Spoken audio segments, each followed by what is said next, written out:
아, 뭔 냄새야. 아줌마 여기 좀 치워요. 장사를 하자는 거야, 뭐야. 저는 평생 국밥을 팔아온 박복래입니다. 새벽 4시 어둠이 채 가시지 않은 시간에도 제 가게 복내 국밥의 주방은 펄펄 끓어오르죠. 거대한 가마솥에서 뽀얗게 우러나는 사골 국물, 그 구수한 냄새가 제게는 알람 소리나 마찬가지입니다. 어떤 날은 알람보다 제가 먼저 깨기도 해요.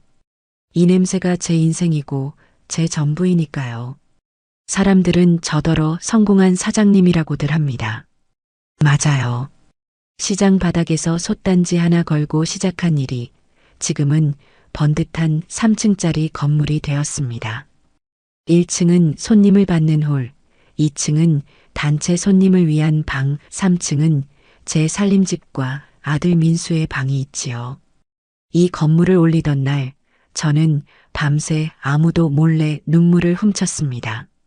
남편 일찍 여의고 어린 민수 손을 붙잡고 겪었던 온갖 서름이 이 건물 벽돌 하나하나에 다 박혀 있는 것 같았거든요. 제 아들 민수, 그 아이는 제 삶의 이유이자 가장 아픈 손가락입니다. 아비 없이 자랐다고 주눅 들까봐 저는 2배, 3배로 억척을 떨며 살았습니다. 엄마, 우리도 남들처럼 쉬는 날 놀러 가면 안 돼? 어린 민수가 물었을 때 저는 끓어넘치는 솥을 닦으며 국밥 한 그릇이라도 더 팔아야 네 등록금 낸다. 모진 말을 내뱉었죠. 그래서인지 민수는 유난히 배경이나 학벌 같은 것에 마음을 많이 썼습니다. 자신은 국밥집 아들로 자랐지만 자식만큼은 고상하게 키우고 싶다는 말을 입버릇처럼 했어요. 그런 민수가 30 중반이 되도록 여자를 데려오지 않아 속을 태웠는데 그날이었습니다. 어머니, 저녁에 가게에 있나요? 그럼 내가 어딜 가? 무슨 일이냐? 민수의 목소리가 평소와 다르게 상기되어 있었습니다. 오늘 꼭 소개하고 싶은 사람이 있어요. 심장이 덜컥 내려앉는 기분이었죠. 그래, 알았다. 밥때 맞춰서 와라. 퉁명스럽게 대답했지만 저는 그날따라 홀 거울을 몇 번이나 들여다봤는지 모릅니다. 저녁 장사가 한창일 무렵 민수가 웬 아가씨의 손을 잡고 가게 문을 열었습니다. 제 평생에 본 아가씨 중에 가장 반듯하고 예쁜 사람이었어요. 머리부터 발끝까지 갓 나온 잡지 모델처럼 꾸몄더군요. 이름은 오지연이라고 했습니다. 어머님, 처음 뵙겠습니다. 오지연입니다. 목소리마저 어찌나 상냥하고 또랑또랑한지 가게 안 일꾼들이 다 쳐다볼 정도였어요. 저는 일단 웃으며 그들을 3층 살림집으로 안내했습니다. 민수야, 가게 바쁜데. 에이, 어머니. 오늘은 저 좀 봐주세요. 지연 씨, 이쪽으로. 민수는 신이 나서 어쩔 줄을 몰랐습니다. 지연이라는 아가씨는 거실 소파에 꼿꼿하게 앉아 제가 내민 매실차를 2손으로 공손히 받았습니다. 아이고, 이런 누추한 데까지 오게 해서 어쩌나. 아닙니다, 어머님. 말씀 많이 들었어요. 이렇게 대단한 일을 혼자 일구셨다고. 말은 참 예쁘게 했어요. 그런데 이상했습니다. 그 아가씨의 눈은 웃고 있지 않았습니다. 제 집을, 아니, 이 건물 전체를 훑어보는 그 눈빛에는 상냥함 대신 차가운 계산 같은 것이 서려 있었죠. 평생 시장에서 수만 명의 사람 눈을 마주쳐온 제 감각이 경고음을 울리기 시작했습니다. 민수가 신이 나서 지연의 배경을 설명하기 시작했습니다. 어머니, 지연 씨 아버님이 명문대 교수님이세요. 지연 씨도 미국에서 유학하고 지금은 외국계 회사에서 일하고 있어요. 대단하죠? 민수의 얼굴에는 이런 여자가 바로 제 여자입니다. 하는 자랑스러움이 가득했습니다. 그 모습에 저는 차마 쓴소리를 할 수가 없었죠. 그래, 아가씨가 아주 똑똑하고 예쁘네. 우리 민수한테는 과분할 정도요. 제 말에 지연이 살짝 웃었습니다. 과분하다니요, 어머님. 민수 씨처럼 성실하고 착한 남자가 드물죠. 저는 민수 씨가 어머님을 생각하는 마음에 반했습니다. 그때까지만 해도 저는 내가 늙어서 사람을 잘못 보나 하고 제 자신을 타일렀습니다. 아들이 저렇게 좋다는데 아비 없는 자식으로 키운 게 미안해서라도 이번만큼은 민수가 원하는 대로 해주고 싶었어요. 문제는 식사를 하러 1층 홀로 내려왔을 때 터졌습니다. 지연 씨, 우리 어머니 국밥 맛이 서울에서 제일이야. 한번 먹어봐. 어머, 기대되네요. 마침 저녁 손님이 몰아닥쳐 홀은 전쟁터 같았습니다. 땀 냄새, 깍두기 냄새, 그리고 펄펄 끓는 육수 냄새가 뒤엉켜 있었죠. 저는 늘 맡는 냄새라 아무렇지 않았지만 지연은 그게 아니었던 모양입니다. 자리에 앉자마자 가방에서 작은 향수병을 꺼내 손수건에 몇 방울 떨어뜨리더니 그걸로 코를 살짝 가리더군요. 그 짧은 순간을 저는 놓치지 않았습니다. 민수는 그걸 보지 못했죠.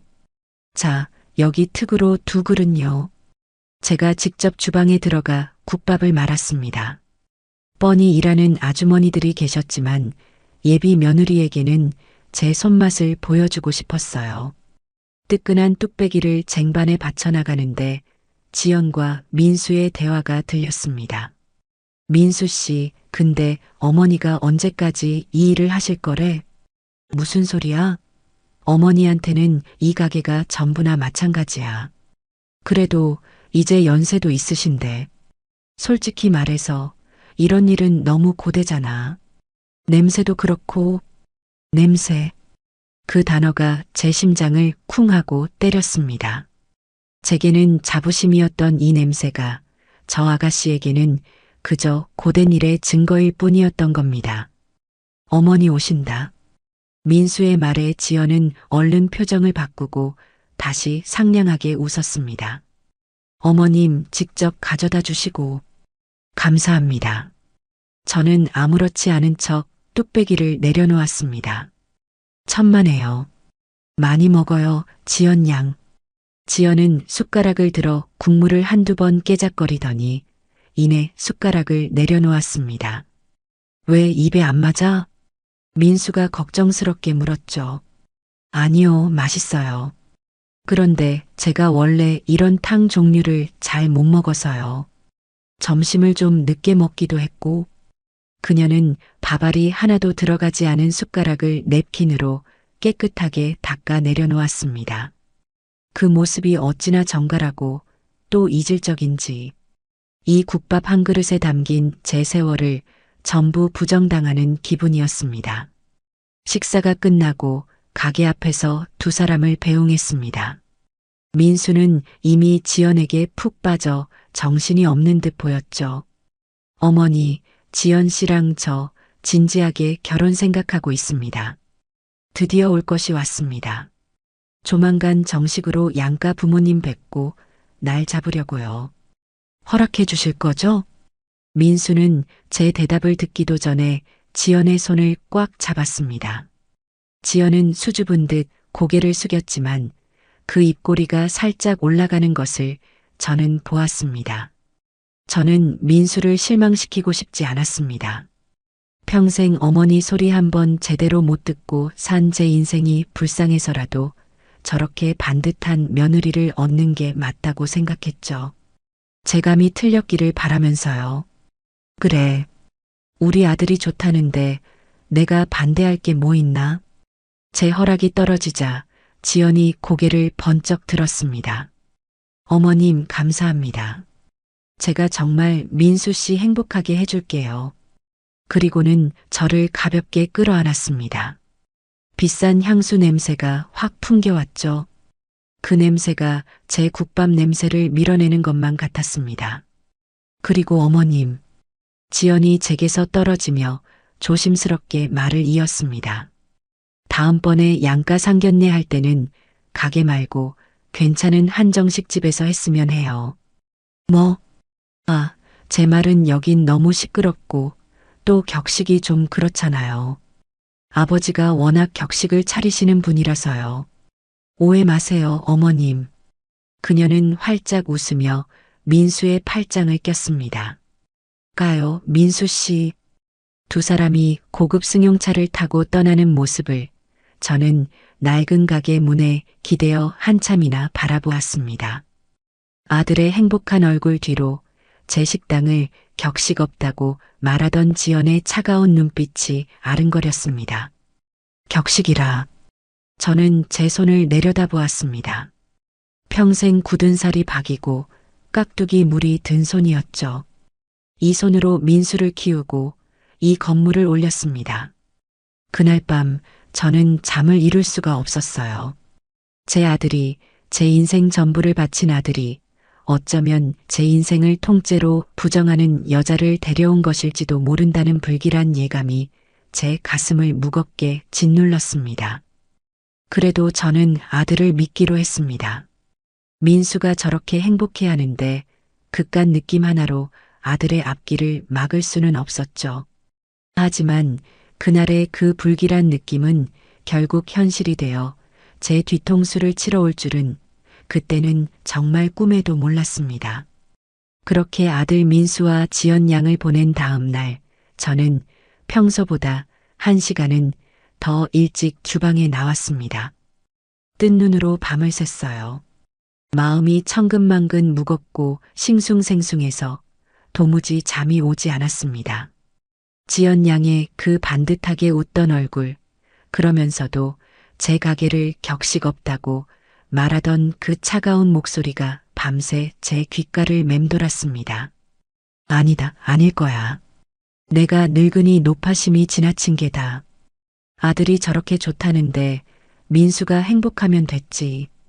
저는 애써 고개를 저으며 거대한 가마솥에 불을 당겼습니다.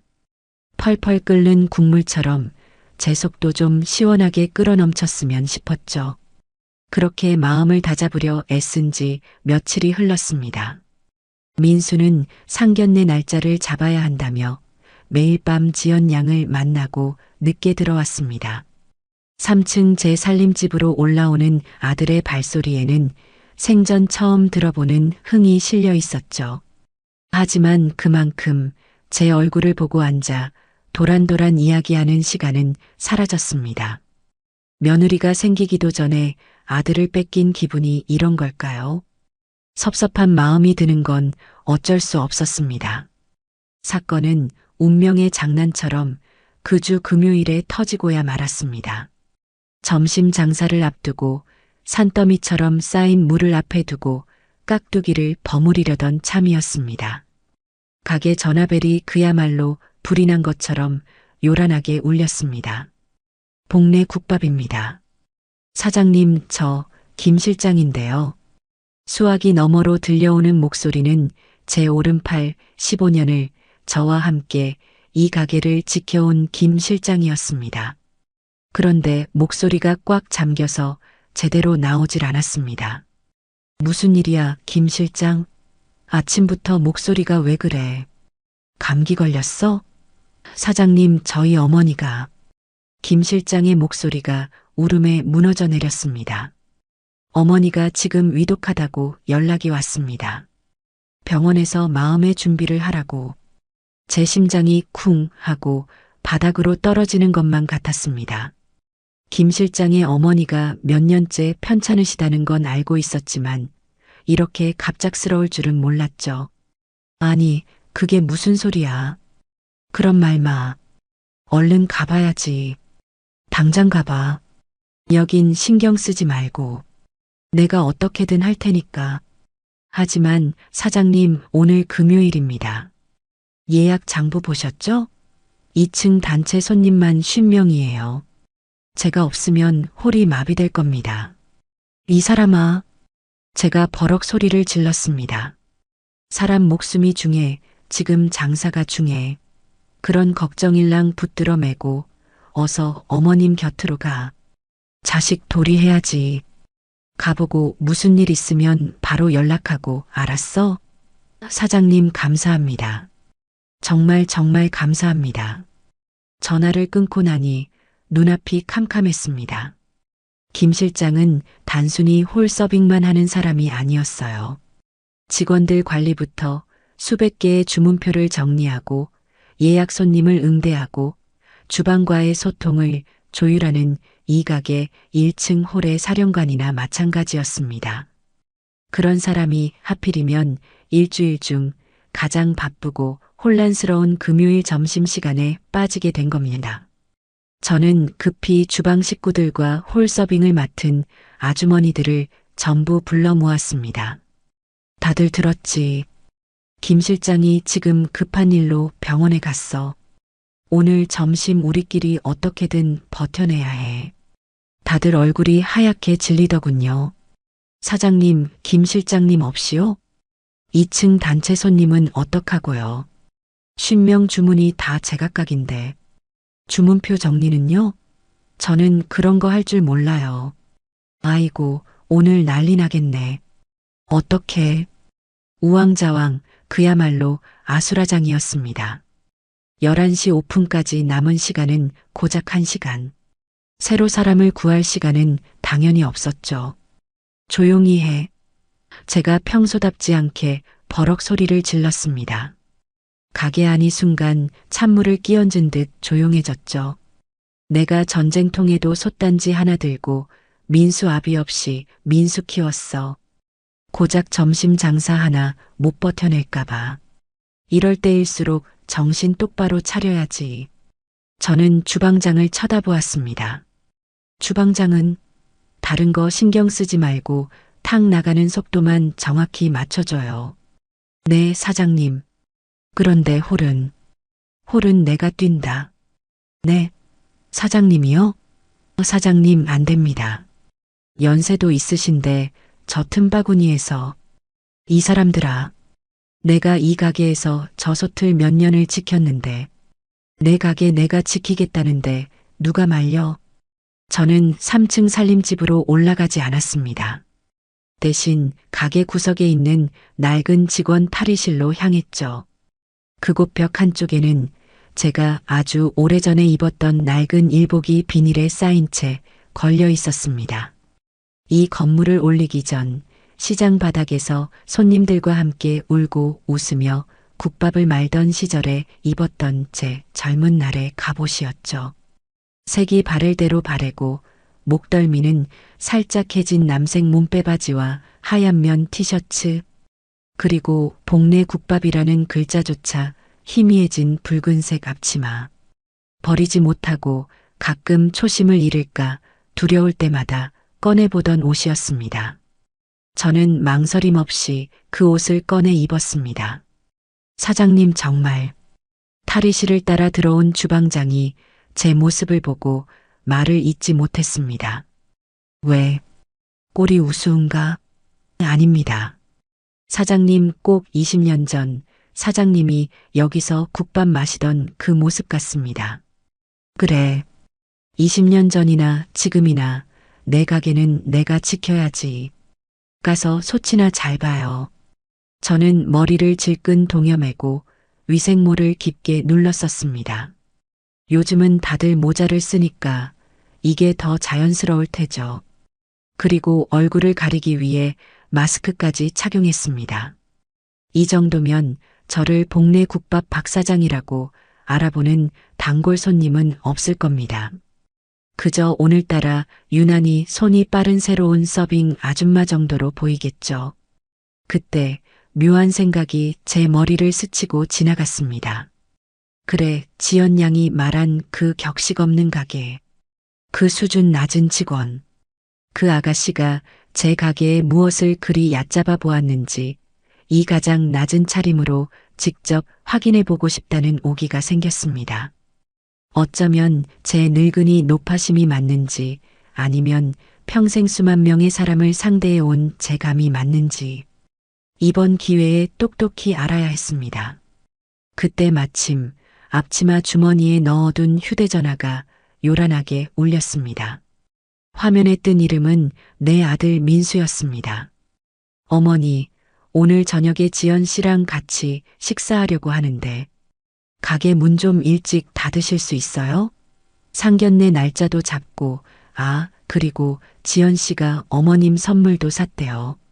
민수의 한껏 들뜬 목소리가 수화기 너머로 생생하게 들려왔습니다. 민수야. 제 목소리가 너무 낮게 가라앉아 있었는지 민수가 놀란 듯 되물었습니다. 네, 어머니. 무슨 일 있으세요? 목소리가 왜 그러세요? 아니다. 오늘은 안 되겠다. 내가 오늘 주방에서 새로 개발할 메뉴가 있어서 아마 밤늦게까지 바쁠 것 같아. 에이, 어머니도 무슨 신메뉴를 또 개발하세요. 지금도 장사 잘 되는데.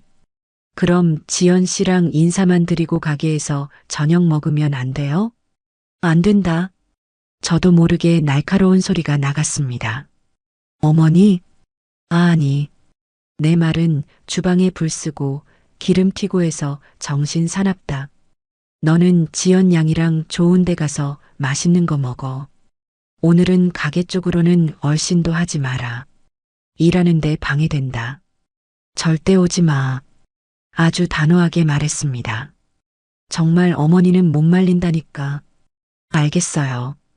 그럼 내일 봬요. 바쁘신데 끊습니다. 전화를 끊고 저는 쓴웃음을 지었습니다. 그래, 네가 격식 있다고 생각하는 그 아가씨랑 좋은 시간 보내라, 아들아. 저는 앞치마 끈을 다시 한번 질끈 동여맸습니다. 11시 30분 가게 문이 열리고 손님들이 굶주린 짐승들처럼 밀려 들어오기 시작했습니다. 사장님, 아니, 이모님, 준비됐죠? 100번이라도 준비됐다. 가자. 저는 쟁반을 높이 치켜들고 20년 전 제 젊은 날이 그랬던 것처럼 지옥불 같은 홀 한복판으로 뛰어들었습니다. 그야말로 지옥이었습니다. 김 실장의 빈자리는 제가 상상했던 것보다 아주 훨씬 더 컸습니다. 평소에는 김 실장의 3번 탁 나가요. 5번 깍두기 추가 하는 지휘 아래 일사불란하게 움직이던 직원들이 구심점을 잃자 그야말로 허둥대기 시작했죠. 이모님, 3번 테이블 주문이 안 들어갔어요. 저기요, 깍두기 좀 더 주세요. 몇 번을 불렀는데. 2층 단체 손님들 음료는 누가 올리는 거야? 주방장님, 아줌마, 우리 건 언제 나와요? 우리보다 늦게 온 사람이 먼저 먹잖아. 가게 안은 순식간에 손님들의 고함 소리와 직원들의 다급한 발소리, 뚝배기 부딪히는 소리, 그리고 제 심장 소리로 뒤엉켰습니다. 저는 쟁반에 국밥 4그릇을 아슬아슬하게 받쳐들고 사람들 사이를 고개하듯 빠져나갔습니다. 특국밥 2개, 보통 2개 나왔습니다. 좀 비켜요. 네, 금방 갑니다. 죄송합니다. 위생모와 마스크로 얼굴을 가렸지만 등줄기에서는 땀이 비 오듯 흘러내렸습니다. 내가 이걸 어떻게 했었나? 20년의 세월이 야속하게 느껴졌죠. 그때는 이보다 더한 일도 거뜬히 해냈는데 고작 1시간 만에 다리가 후들거리고 숨이 턱까지 차올랐습니다. 여기요. 여기 물 좀 줘요. 네, 손님. 금방. 제가 급히 물주전자를 들고 테이블로 향하는데 바닥에 떨어진 숟가락을 미처 보지 못했습니다. 발에 무언가가 걸렸고 저는 중심을 잃고 휘청했습니다. 어머, 제 손에 들려있던 쟁반 위의 물주전자가 공중으로 날아올랐고 쨍그랑, 쿵, 요란한 소리와 함께 바닥으로 떨어졌습니다. 물이 사방으로 튀고 제 낡은 일복 바지가 흠뻑 젖어버렸죠. 홀 안의 모든 시선이 그 시끄럽던 소리가 순간 멈추고 제게로 쏠렸습니다. 아이고, 저 아줌마 칠칠 맞기는. 새로 왔나 봐. 아주 서툴러 죽겠네. 오늘 왜 이래, 이 가게. 사장님은 어디 가시고 저런 사람을. 손님들의 수군거리는 소리가 제 뺨을 때리는 것보다 더 아프게 들려왔습니다. 박복래 고작 이 정도에 무너질 거냐? 저는 이를 악물고 깨진 주전자 조각을 주워 담기 위해 바닥에 주저앉았습니다. 바로 그때였습니다. 딸랑. 가게 문에 달린 풍경이 맑은 소리를 냈습니다. 어머, 웬일이야. 사람 많은 것 좀 봐. 완전 시장통이네, 정말. 그러게. 민수 씨가 여기 서울에서 제일 맛있는 맛집이라고 하더니 진짜인가 봐. 너무나도 익숙하고 또 지금 이 순간 가장 듣고 싶지 않았던 목소리. 저는 젖은 바닥에 주저앉은 채로 천천히 고개를 들었습니다. 지난번과는 비교도 안 되게 화려한 머리부터 발끝까지 값비싼 옷으로 치장한 오지연. 그리고 그 옆에는 지연 못지않게 한껏 꾸민 친구로 보이는 젊은 여자가 서 있었습니다. 두 사람은 이 혼란스러운 국밥집 풍경과는 전혀 어울리지 않는 마치 백화점 1층에서 막 튀어나온 마네킹들처럼 보였죠. 지연은 자리가 날 때까지 기다릴 생각이 전혀 없는 듯 매의 눈으로 두리번거리다가 마침 식사를 마치고 일어서는 테이블을 발견했습니다. 그리고는 망설임 없이 그쪽으로 걸어갔죠. 여기요. 손님이 채 일어나기도 전에 지연이 그 자리를 찜하듯 가방을 내려놓았습니다. 여기 좀 치워줘요. 손가락으로 툭툭 아직 빈 뚝배기와 뼈다귀가 그대로 남아있는 테이블을 가리켰습니다. 저는 깨진 조각을 담은 쓰레받기를 든 채 멍하니 그 모습을 바라보았습니다. 저기요. 못 들었어요? 거기 젖은 바닥에 앉아있는 아줌마. 지연이 저를 발견했습니다.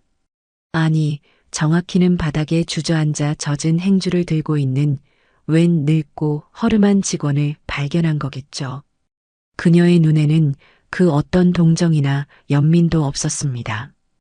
오로지 왜 이렇게 일 처리가 느려하는 짜증과 참 꼴사납네하는 경멸만이 가득 담겨 있었죠. 저는 며칠 전 제 앞에서 수줍게 웃던 그 상냥하고 반듯했던 예비 며느리 오지연이 맞는지 제 눈을 의심했습니다. 이모님 뭐해요? 얼른 치워드려요. 손님 기다리시잖아요.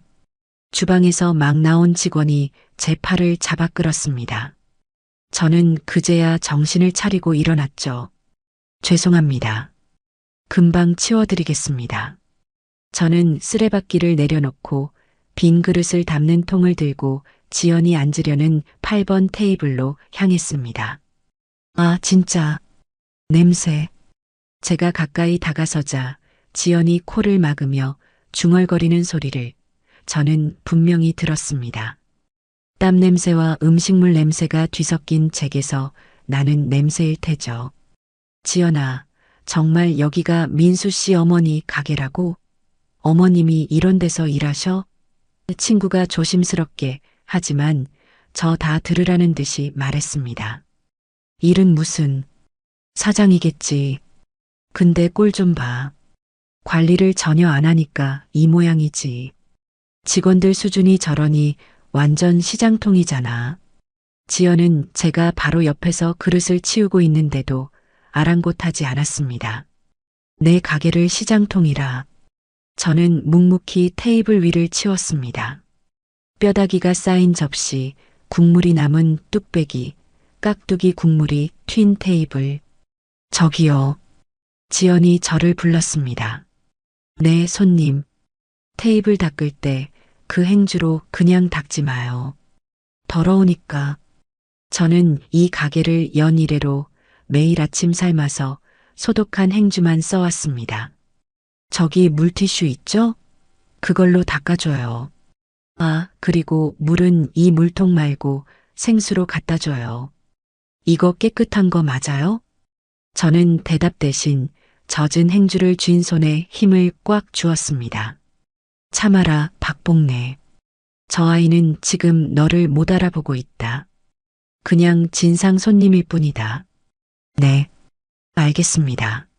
저는 물티슈를 여러 장 뽑아 테이블을 뽀득뽀득 소리가 나게 닦았습니다. 그리고 일부러 가장 깨끗한 새 물통에 물을 담아 가져다 주었죠. 지연은 그런 저를 위아래로 훑어보았습니다. 모자를 깊게 눌러 쓴 데다 마스크까지 하고 있으니 제 얼굴을 제대로 볼 리가 없었죠. 그녀의 눈에 비친 저는 그저 땀에 절어 낡아빠진 옷을 입고 있는 격식 없는 가게의 수준 낮은 직원일 뿐이었습니다. 친구야, 뭐 먹을래? 여기 특국밥이 유명하대. 난 그냥 너랑 같은 거. 근데 나 이런 거 잘 못 먹는데. 그럼 여기 특국밥 2개 주세요. 아, 그리고 밥은 밥만 주시고요. 저는 주문을 받기 위해 다가갔습니다. 특국밥 2그릇, 밥은 밥만. 맞으십니까? 네. 그리고 깍두기 말고 배추김치로만 주세요. 깍두기 저기 담가 놓은 거 좀 별로네요. 위생적으로 보이지 않아서요. 제 평생의 자부심인 깍두기였습니다. 매일 아침 제가 직접 국내산 배추와 물을 골라 담그는 이 가게의 상징과도 같은 깍두기였죠. 손님, 그 깍두기는, 아, 됐고요. 그냥 배추김치만 달라고요. 말 많으시네. 지연은 제 말을 칼같이 잘랐습니다. 그리고는 제가 돌아서려 하자마자 친구를 향해 보란 듯이 말했습니다. 민수 씨 어머니가 가게 관리를 전혀 안 하나 봐. 내가 결혼하면 이런 것부터 싹 다 뜯어 고쳐야겠어. 친구의 눈이 동그래졌습니다. 너가 어떻게? 시어머니신데. 어떻게 하긴. 어차피 이 가게 결혼하면 다 내 거나 마찬가지 아니겠어? 민수 씨는 나한테 꽉 잡혀 있거든. 지연은 마치 여왕이라도 된 것처럼 깔깔 웃었습니다. 그 웃음소리가 방금 깨진 주전자 조각보다 더 날카롭게 제 심장을 후벼 파는 것 같았습니다. 저는 더 이상 아무 말도 할 수 없었습니다. 그저 멍하니 서서 제 아들이 천사라고 부르던 여자의 악마 같은 얼굴을 바라볼 뿐이었죠. 저는 주방으로 돌아와 차가운 벽에 이마를 기댔습니다. 다리가 사시나무처럼 떨려왔죠. 사장님, 괜찮으세요? 얼굴이 아까 그 손님들 때문이죠? 아주 목소리가 호를 쩌렁쩌렁 울리네요. 주방장이 걱정스럽게 물었습니다. 아니, 괜찮아. 저기 8번 테이블, 특국밥 2개, 밥 반 공기, 배추김치만. 목소리가 제대로 나오지 않았습니다. 깍두기 말고요? 우리 집은 깍두기 맛으로 오는데 저런 손님은 처음이네. 됐어. 그냥 그렇게 줘. 배추김치도 제일 깨끗한 걸로 골라서 내줘요. 알겠습니다. 사장님, 진짜 괜찮으세요? 그냥 3층에 올라가서 좀 쉬세요. 저희끼리 어떻게든 해볼게요. 됐어. 내가 시작한 일이야. 내가 끝을 봐야지. 내 가게가 내 아들이 저런 애한테 꽉 잡혀 있다고? 이 가게를 싹 뜯어 고쳐? 분노가 머리끝까지 차올랐지만 저는 오히려 얼음물처럼 차갑게 식어가는 것을 느꼈습니다. 그래, 어디까지 하나 보자. 저는 뜨거운 뚝배기를 쟁반에 받쳤습니다. 김이 모락모락 피어오르는 국밥이 제 속처럼 부글부글 끓고 있었습니다. 그래, 박복래. 저 아이는 지금 손님이다. 너는 이 가게 사장이기 이전에 땀 흘려 일하는 종업원이다. 손님에게는 친절해야지. 스스로를 몇 번이나 다독이고 나서야 저는 다시 8번 테이블로 향할 수 있었습니다. 특국밥 2그릇 나왔습니다. 뜨거우니 조심하십시오. 저는 뚝배기를 내려놓았습니다. 지연은 휴대전화로 사진을 찍느라 정신이 없었죠. 이런 것도 찍어야 민수 씨가 좋아하거든. 친구에게 하는 말이 들렸습니다. 배추김치 여기 있습니다. 저는 일부러 깍두기 국물이 한 방울도 튀지 않은 가장 깨끗한 접시를 골라 테이블 한가운데 놓았습니다. 저기요. 제가 돌아서기도 전에 지연이 또다시 저를 불렀습니다. 네, 손님. 내가 깍두기 말고 배추김치만 달라고 했잖아요. 네. 그래서 배추김치만 드렸습니다. 근데 왜 김치 그릇에 깍두기 국물이 묻어 있어요? 지연이 가리킨 곳을 보니 김치 접시 가장자리에 붉은 깍두기 국물이 한 방울 아주 작게 묻어 있었습니다. 아마 주방에서 다른 그릇과 스치면서 튄 모양이었죠. 아, 죄송합니다. 주방에서 묻은 모양입니다. 바로 됐어요. 치워요. 지연이 숟가락으로 그 김치 접시를 툭 밀어냈습니다. 아, 진짜. 비위상해. 이런 가게에서 뭘 기대하겠어. 친구인 미나의 얼굴이 사색이 되어 말렸습니다. 지연아, 그만해. 사람들이 보잖아. 그냥 먹자. 응? 너 민수 씨한테 잘 보여야 한다며. 뭘 그만해. 이런 건 똑바로 말해야 고치는 거야. 민수 씨도 참 왜 이런 데서 장사를 하는지 몰라. 격식 떨어지게. 그때 지연의 친구가 화제를 돌리려는 듯 물었습니다. 그래도 이 건물 비싸겠다. 위치가 완전 역세권이네. 결혼하면 너 완전 사모님이네. 지연이 콧방귀를 뀌었습니다. 사모님? 무슨 소리야? 내가 이런 낡은 국밥집을 왜 해? 어우, 냄새나. 그럼 민수 씨가 물려받는 거 아니었어? 바로 팔아야지. 제 귀를 의심했습니다. 싹 밀고 주상복합 올린다는 업자랑 이미 얘기 다 끝냈어. 여기 땅값 어마어마한 거 알지? 여기 팔면 강남에 아파트 사고 너한테 샤넬 백 하나 사줄게. 됐지? 업자? 내 가게를 판다고? 저는 그 자리에 못 박힌 듯 서 있었습니다. 친구 미나가 겁먹은 목소리로 물었습니다. 그래도 시어머니가 가만히 계시겠어? 이 가게가 전부라고 들었는데. 지연은 숟가락으로 국밥을 깨작거리며 세상에서 가장 쉬운 일을 말하듯 답했습니다. 우리 어머니? 아, 민수 씨 어머니. 순진해서 구슬리기 쉬워. 아들밖에 모르거든. 민수 씨만 꽉 잡으면 저 건물, 저 땅 다 내 거야. 노인네 하나 구슬리는 게 뭐 어렵다고. 노인네 구슬려? 제 머릿속에서 무언가가 툭 하고 끊어지는 소리가 났습니다. 그때였습니다. 가게 입구에 호출벨이 요란하게 울리기 시작했습니다. 딩동 딩동 딩동 고장이라도 난 것처럼 누군가 벨을 누르고만 있었습니다. 아, 진짜 시끄럽네. 저 벨소리 좀 어떻게 해봐요. 밥 좀 먹자. 지연이 귀를 막으며 소리쳤습니다. 저는 굳어버린 다리를 겨우 움직여 호출벨이 울리는 1번 테이블로 향했습니다. 죄송합니다. 벨이 여기요. 아줌마. 10년 단골인 최 씨 아저씨였습니다. 내가 이 가게 10년 단골이야. 근데 오늘따라 왜 이렇게 어수선해? 김 실장은 어디 가고? 그리고 이 벨 좀 고쳐요. 계속 울리잖아. 네. 손님. 지금 손님이 누르고 계신 뭐? 내가 눌러. 이 아줌마가 지금 무슨 소리를 하는 거야? 알고 보니 최 씨 아저씨 테이블 밑에 떨어진 숟가락을 주우려다 어린 손자가 호출벨을 발로 계속 밟고 있었던 겁니다. 아이고, 죄송합니다.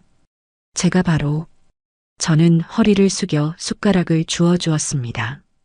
그 순간 8번 테이블에서 다시 지연의 목소리가 들려왔습니다. 아, 진짜. 짜증나. 벨소리에 애우는 소리에. 밥이 코로 들어가는지 입으로 들어가는지. 바로 그때였습니다. 지연이 들고 있던 물컵을 제 쪽으로 실수인 척 엎어버린 겁니다. 어머. 차가운 물이 바닥을 닦으려 허리를 숙인 제 등 위로 고스란히 쏟아졌습니다. 가게 안의 모든 소리가 순간 멈췄습니다. 물에 젖은 낡은 티셔츠가 축축하게 제 등에 달라붙었습니다.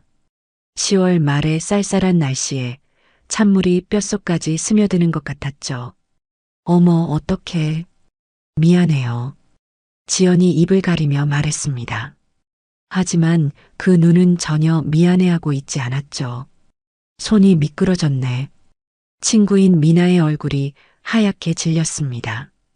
지연아, 너 왜 그래? 실수라니까. 지연은 뻔뻔하게 어깨를 으쓱했습니다. 저는 천천히, 아주 천천히 일어섰습니다. 등에서 흘러내린 물이 바지까지 적시고 있었죠. 괜찮습니다. 손님, 제 목소리가 얼음장처럼 차갑게 갈라져 나왔습니다. 제가 치우겠습니다. 저는 8번 테이블로 돌아가 아무 말 없이 걸레를 들었습니다. 지연은 그런 저를 보며 오히려 자기가 피해자라는 듯한 표정을 지었습니다. 저기요, 아줌마. 사람 말을 무시해요? 옷 버린 건 어떡할 건데요?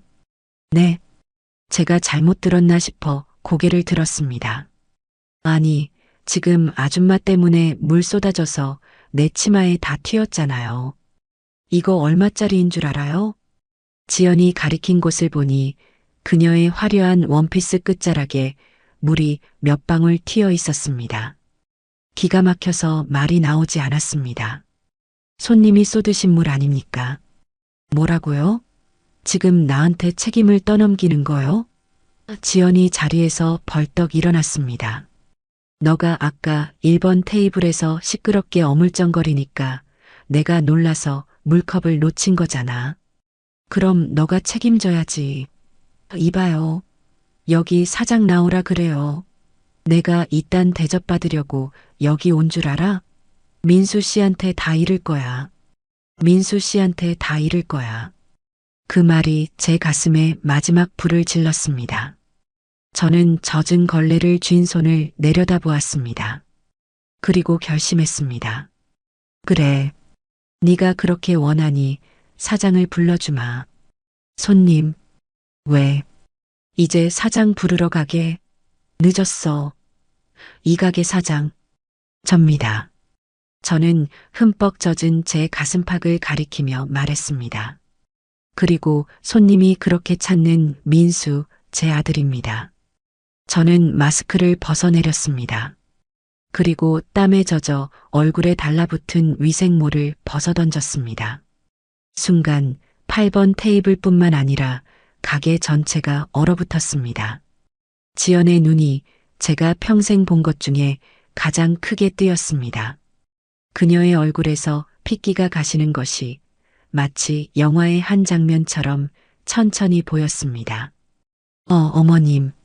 지연 양의 목소리는 모기 소리만 하게 기어 들어갔습니다. 그토록 당당하고 쩌렁쩌렁하던 기세는 온데간데 없었죠. 방금 전까지 제게 너라고 부르며 제 인생이 담긴 가게를 시장통이라 칭하고 제 아들을 꽉 잡았다고 말하던 그 아가씨가 맞나 싶었습니다. 가게 안은 그 시끄럽던 점심시간의 홀은 마치 누군가 시간을 멈춰버린 것처럼 정적에 휩싸였습니다. 펄펄 끓던 뚝배기 속 국물 소리만이 유일한 소음이었죠. 1번 테이블의 최씨 아저씨도 2층에서 막 내려오려던 단체 손님도 젖은 걸레를 든 저와 하얗게 질린 지연 양을 번갈아 쳐다보고 있었습니다. 가게 안의 모든 사람들이 숨을 죽이고 이 기묘한 연극의 다음 장면을 기다리는 듯 했습니다. 뭐예요? 어머님, 이게 무슨 장난이세요? 지연 양이 애써 입꼬리를 올려 웃어 보였습니다. 하지만 그 입꼬리는 경련이라도 일어난 듯 파르르 떨리고 있었죠. 제 생각에 저를 지금 이 가게 사장이라고는 꿈에도 생각 못했던 모양입니다. 저를 그저 낡은 옷을 입은 무시해도 좋은 식당 종업원쯤으로 여겼겠죠. 장난이요? 저는 젖은 앞치마를 풀지도 않은 채 한 걸음 그 아이에게 다가갔습니다. 찬물에 젖은 등이 으슬으슬 떨려왔지만 그보다 더한 불길이 제 속에서 치솟고 있었습니다. 그 불길은 분노이기도 했고 서러움이기도 했습니다. 장난은 지연 양이 나한테 친 거 아닙니까? 네, 저는 어머님이 이런 차림으로 계실 줄은 이런 차림이면 내가 박복래가 아닌가. 저는 제 젖은 옷을 내려다보았습니다. 땀과 물에 젖어 몸에 축축하게 달라붙은 색바랜 일복이었죠. 이 옷이 그렇게 부끄럽습니까? 아니요, 그게 아니라 저는 정말 몰랐어요. 어머님, 오해예요, 정말. 지연 양이 제게 다가오려는 듯 손을 뻗었습니다.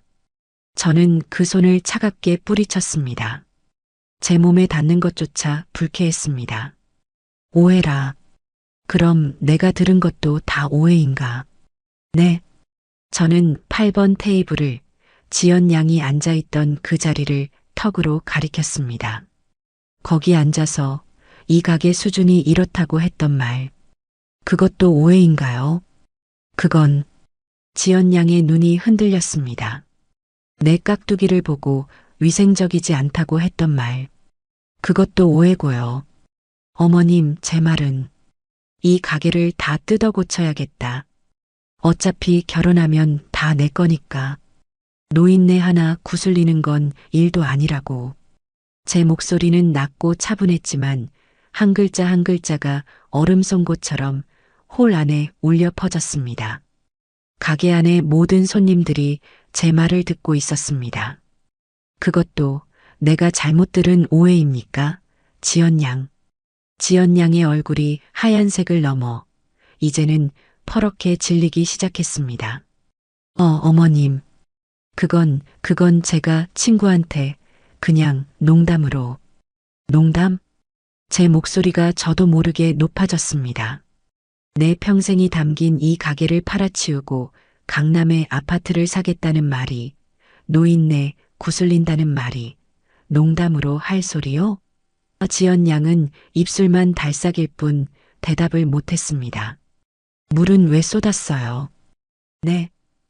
아까 일부러 내 등에 쏟은 그 물 말입니다.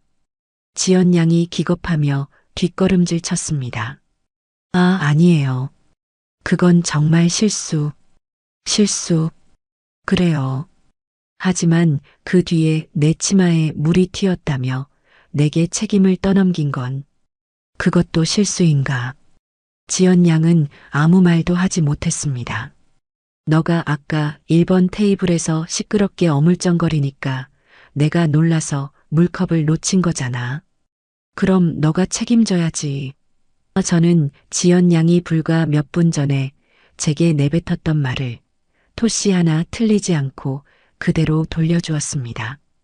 이 말이 지금 기억이 안 납니까? 지연 양은 이제 완전히 궁지에 몰렸습니다. 그토록 교양 있는 척, 상냥한 척하던 가면이 산산조각 난 얼굴이었죠. 그때 옆에서 같이 질려있던 지연 양의 친구 미나라는 아가씨가 불쌍할 정도로 떨기 시작했습니다. 저기 사장님, 그러니까 지연이가 오늘 좀 기분이 안 좋은 일이 있어서. 저는 그 친구에게로 시선을 돌렸습니다. 아가씨. 네. 아가씨도 똑같이 들었죠. 내 가게를 팔아치우고 나를 노인네라고 부른 거. 미나 양은 금방이라도 울음을 터뜨릴 것 같은 얼굴로 지연 양을 힐끗 쳐다보았습니다. 지연 양이 너 말하지 말라는 듯이 눈을 부릅뜨고 있었죠. 저는 그냥 따라온. 들었냐고 물었습니다. 제 단호한 물음에 미나 양은 결국 고개를 끄덕일 수밖에 없었습니다. 네, 들었어요. 죄송합니다, 사장님. 지연아. 미나 양이 지연 양의 팔을 붙잡고 흔들었습니다. 너 어떡해. 빨리 사과드려. 너 정말 미쳤어? 어떻게 그런 말을. 닥쳐. 지연 양이 미나 양의 손을 거칠게 뿌리쳤습니다. 닥치라고. 너가 뭔데 끼어들어.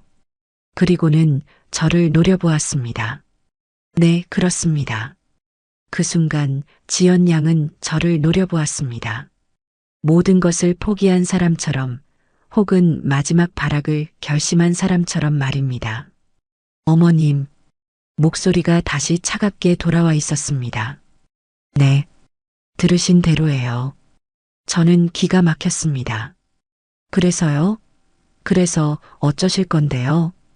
뭐라고요? 어차피 다 아시게 된 거 잘 됐네요. 네, 저 이 가게 마음에 안 들어요. 냄새나고 시끄럽고 격식 떨어지는 거 맞잖아요.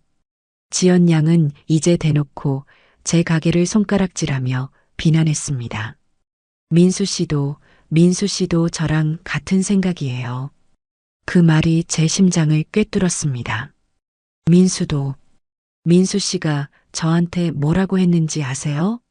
자기 어릴 때 꿈이 이 가게에서 도망치는 거였다고 했어요.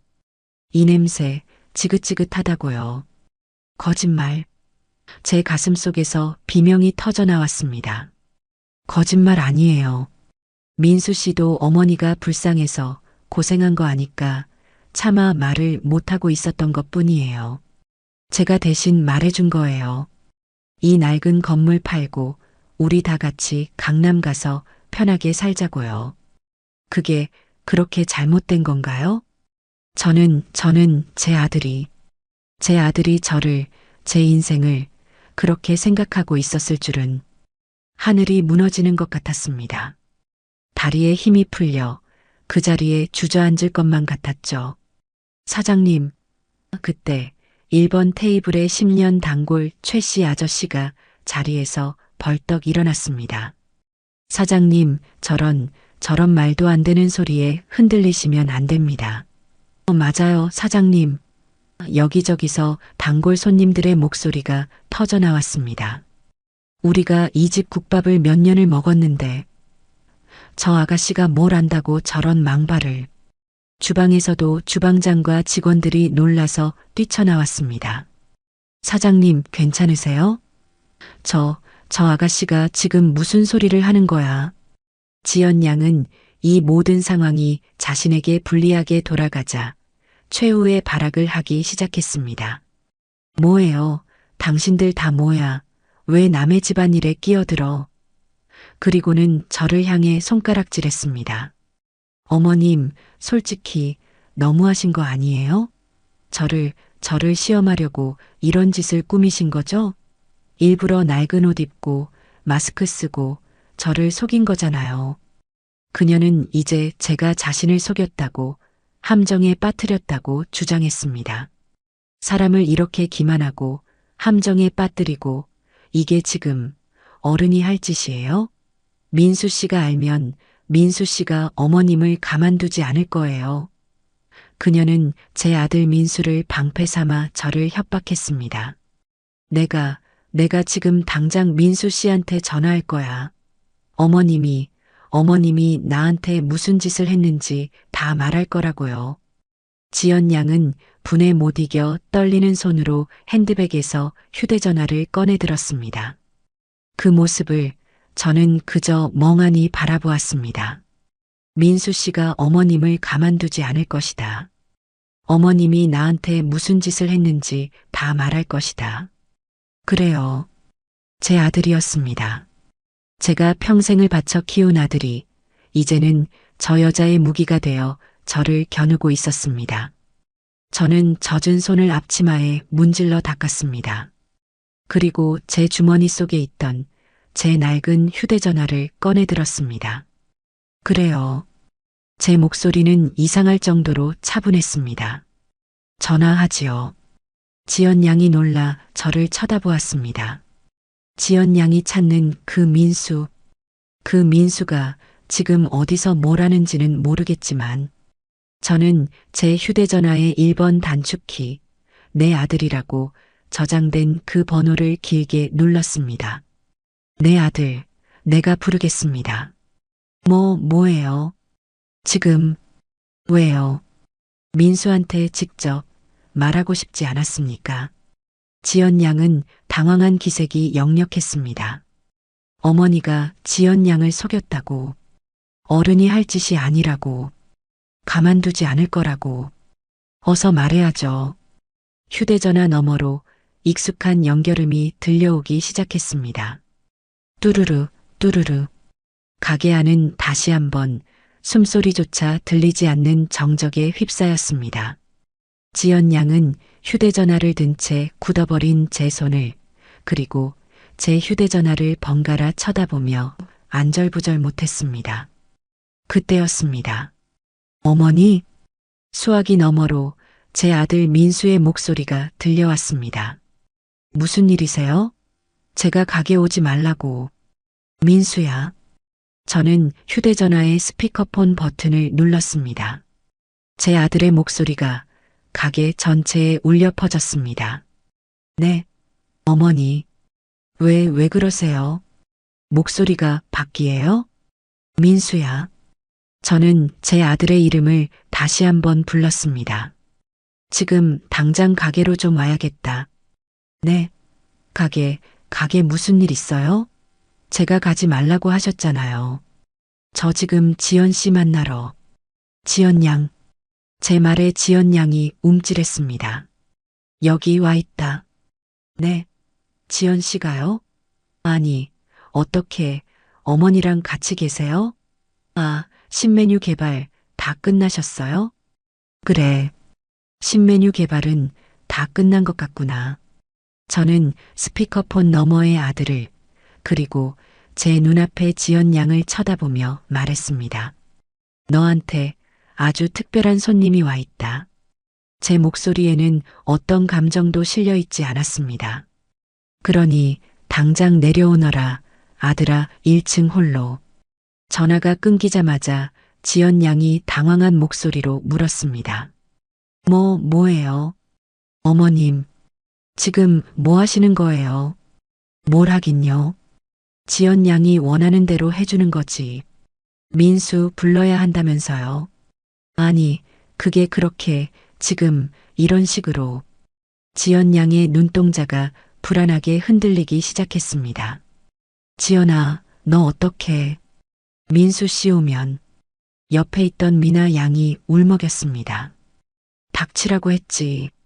지연 양이 다시 한번 친구에게 신경질을 냈습니다. 어머님, 이건 정말 오해예요. 아시잖아요. 제가 민수 씨를 얼마나 사랑하는지. 저는 그냥 민수 씨가 너무 고생하는 것 같아서 조금이라도 편하게 해주고 싶어서. 지연 양이 순식간에 눈물을 글썽이며 제게 다가왔습니다. 제가 말이 좀 심했어요. 죄송해요, 어머님. 네, 제가 다 잘못했어요. 그러니까 민수 씨 오기 전에 우리끼리 뭐요? 우리끼리 노인네를 구슬려 볼까요? 지연 양의 얼굴에서 눈물이 쏙 들어갔습니다. 저는 젖은 걸레를 들고 아까 지연 양이 엎지른 물웅덩이로 다가갔습니다. 그리고 묵묵히 바닥을 닦기 시작했죠. 어머님, 시끄럽습니다. 제가 무릎을 꿇고 바닥을 닦자 지연 양이 어쩔 줄 몰라 하며 제 주위를 맴돌았습니다. 지금 뭐 하시는 거예요? 일어나세요, 어머님. 사람들이 보잖아요. 사람들 보라고 하는 겁니다. 네, 내 아들이 똑똑히 보라고 하는 겁니다. 자기가 천사라고 부르던 여자가 자기 어머니에게 무슨 짓을 했는지. 저는 젖은 바닥을 닦고 깨진 주전자 조각을 쓸어 담았습니다. 아까는 후들거렸던 다리가 지금은 이상하게도 힘이 넘쳤습니다. 분노 때문일까요? 아니요, 분노라기보다는 서러움이었습니다. 내 아들 민수가 저런 여자의 말에 넘어가 저를, 제 인생을 부끄러워했다는 그 사실이 제 가슴을 천조각, 만조각으로 찢어놓는 것 같았습니다. 민수야, 너는 정말. 그때였습니다. 어머니, 가게 문이 거칠게 열리며 민수가 헐레벌떡 뛰어들어왔습니다. 어머니, 무슨 일이세요? 전화는 왜요? 민수는 홀 한복판에 멈춰섰습니다. 그의 눈에 비친 광경은 가히 충격적이었을 겁니다. 첫째로 낡고 흠뻑 젖은 일복을 입고 머리가 헝클어진 채 바닥에 앉아 있는 저. 둘째로 그런 제 앞에서 사색이 되어 어쩔 줄 몰라 하는 완벽하게 차려입은 자신의 약혼녀 오지연. 그리고 셋째로 이 모든 광경을 숨죽인 채 지켜보고 있는 수십 명의 손님들과 직원들. 어머니, 이게 다 무슨, 지연 씨? 민수가 상황 파악이 되지 않는 듯 저와 지연 양을 번갈아 쳐다보았습니다. 민수 씨, 가장 먼저 정신을 차린 것은 지연 양이었습니다. 그녀는 약속이라도 한 듯 민수를 보자마자 눈물을 폭포수처럼 쏟아내며 달려갔습니다. 민수 씨, 흐흑, 민수 씨, 나 너무 무서웠어. 지연 양이 민수의 품에 와락 안겼습니다. 지연 씨, 왜 그래요? 무슨 일이에요? 어머니, 도대체 무슨... 민수 씨, 어머님이 나한테 지연 양은 말을 잇지 못하고 민수의 품에 얼굴을 묻은 채 서럽게 울기 시작했습니다. 그 모습은 누가 봐도 사악한 시어머니에게 구박받은 가련한 며느리의 모습, 바로 그것이었습니다. 저는 젖은 걸레를 쥔 채 그 광경을, 그 역겨운 연극을 말없이 지켜보았습니다. 민수가 저를 쳐다보았습니다. 그 눈빛은 원망이었습니다. 어머니, 도대체 지연 씨한테 무슨 짓을 하신 거예요? 제 아들의 입에서 나온 첫마디였습니다. 어머니가 가게에 오지 말라고 하셨잖아요. 그런데 지연 씨를 이렇게 많은 사람들 앞에서 왜? 제 아들의 입에서 나온 첫마디는 어머니, 괜찮으세요? 가 아니었습니다. 왜 지연 씨를 울렸냐는 질책이었습니다. 헛웃음이 터져 나왔습니다. 그래요. 제가 졌습니다. 노인네 구슬리는 건 일도 아니다. 지연 양의 그 말이 100번 맞았습니다. 제 아들은 이미 저 여자의 편이었습니다. 민수 씨, 그런 게 아니야. 지연 양이 민수의 품에서 고개를 들었습니다. 어머님이 사실 오늘 홀에서 서빙을 하고 계셨어. 어머니가 서빙을? 민수가 놀라 저를 쳐다보았습니다. 응, 그런데 나는 정말 몰랐어. 어머님인 줄, 그냥 새로 오신 분인 줄 알고 내가 실수를 좀 했어. 물을 엎질렀거든. 지연 양은 철저하게 자신을 피해자로 만들었습니다.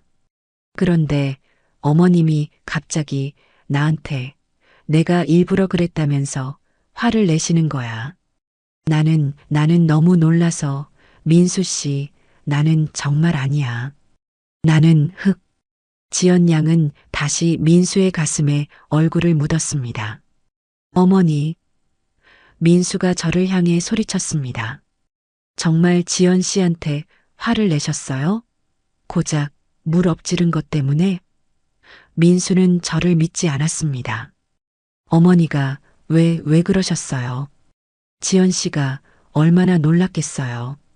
저는 천천히 자리에서 일어났습니다. 무릎에서 우두둑 소리가 났습니다. 민수야. 민수는 대답하지 않았습니다.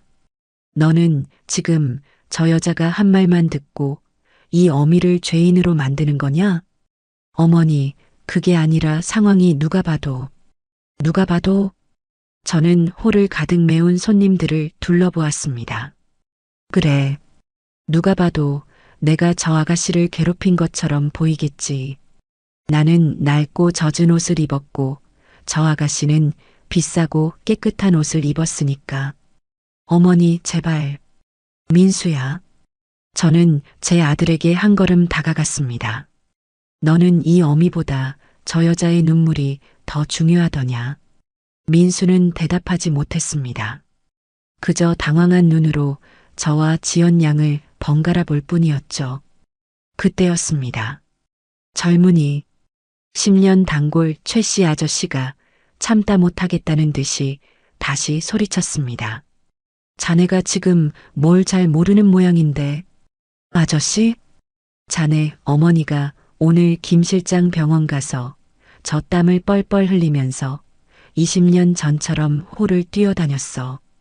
저 젖은 옷, 저 아가씨가 저 아가씨가 일부러 쏟은 물에 젖은 거라고. 네, 지연 씨가 일부러요?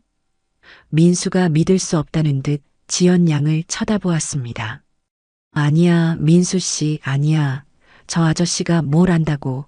나는 정말 실수. 시끄럽소.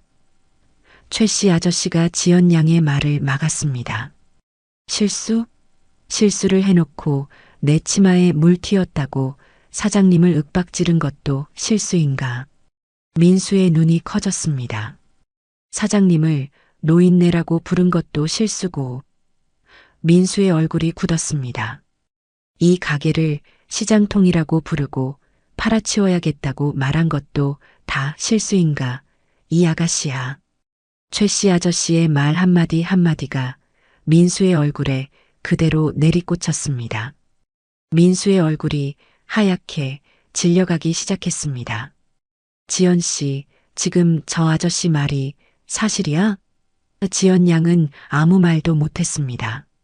너가 우리 어머니한테 노인네라고 그랬어? 아니, 민수 씨, 그건. 지연 양은 민수의 팔을 잡고 매달렸습니다. 그건 오해야. 내가 아까 저 아줌마, 아니, 어머님인 줄 모르고 실수로 화가 나서. 실수로. 민수가 멍하니 중얼거렸습니다. 화가 나서. 그래, 민수 씨, 나 너무 화가 났었어. 여기 너무 시끄럽고 냄새나고 일하는 분이 나한테 불친절하게 굴고, 그래서 나도 모르게. 닥쳐.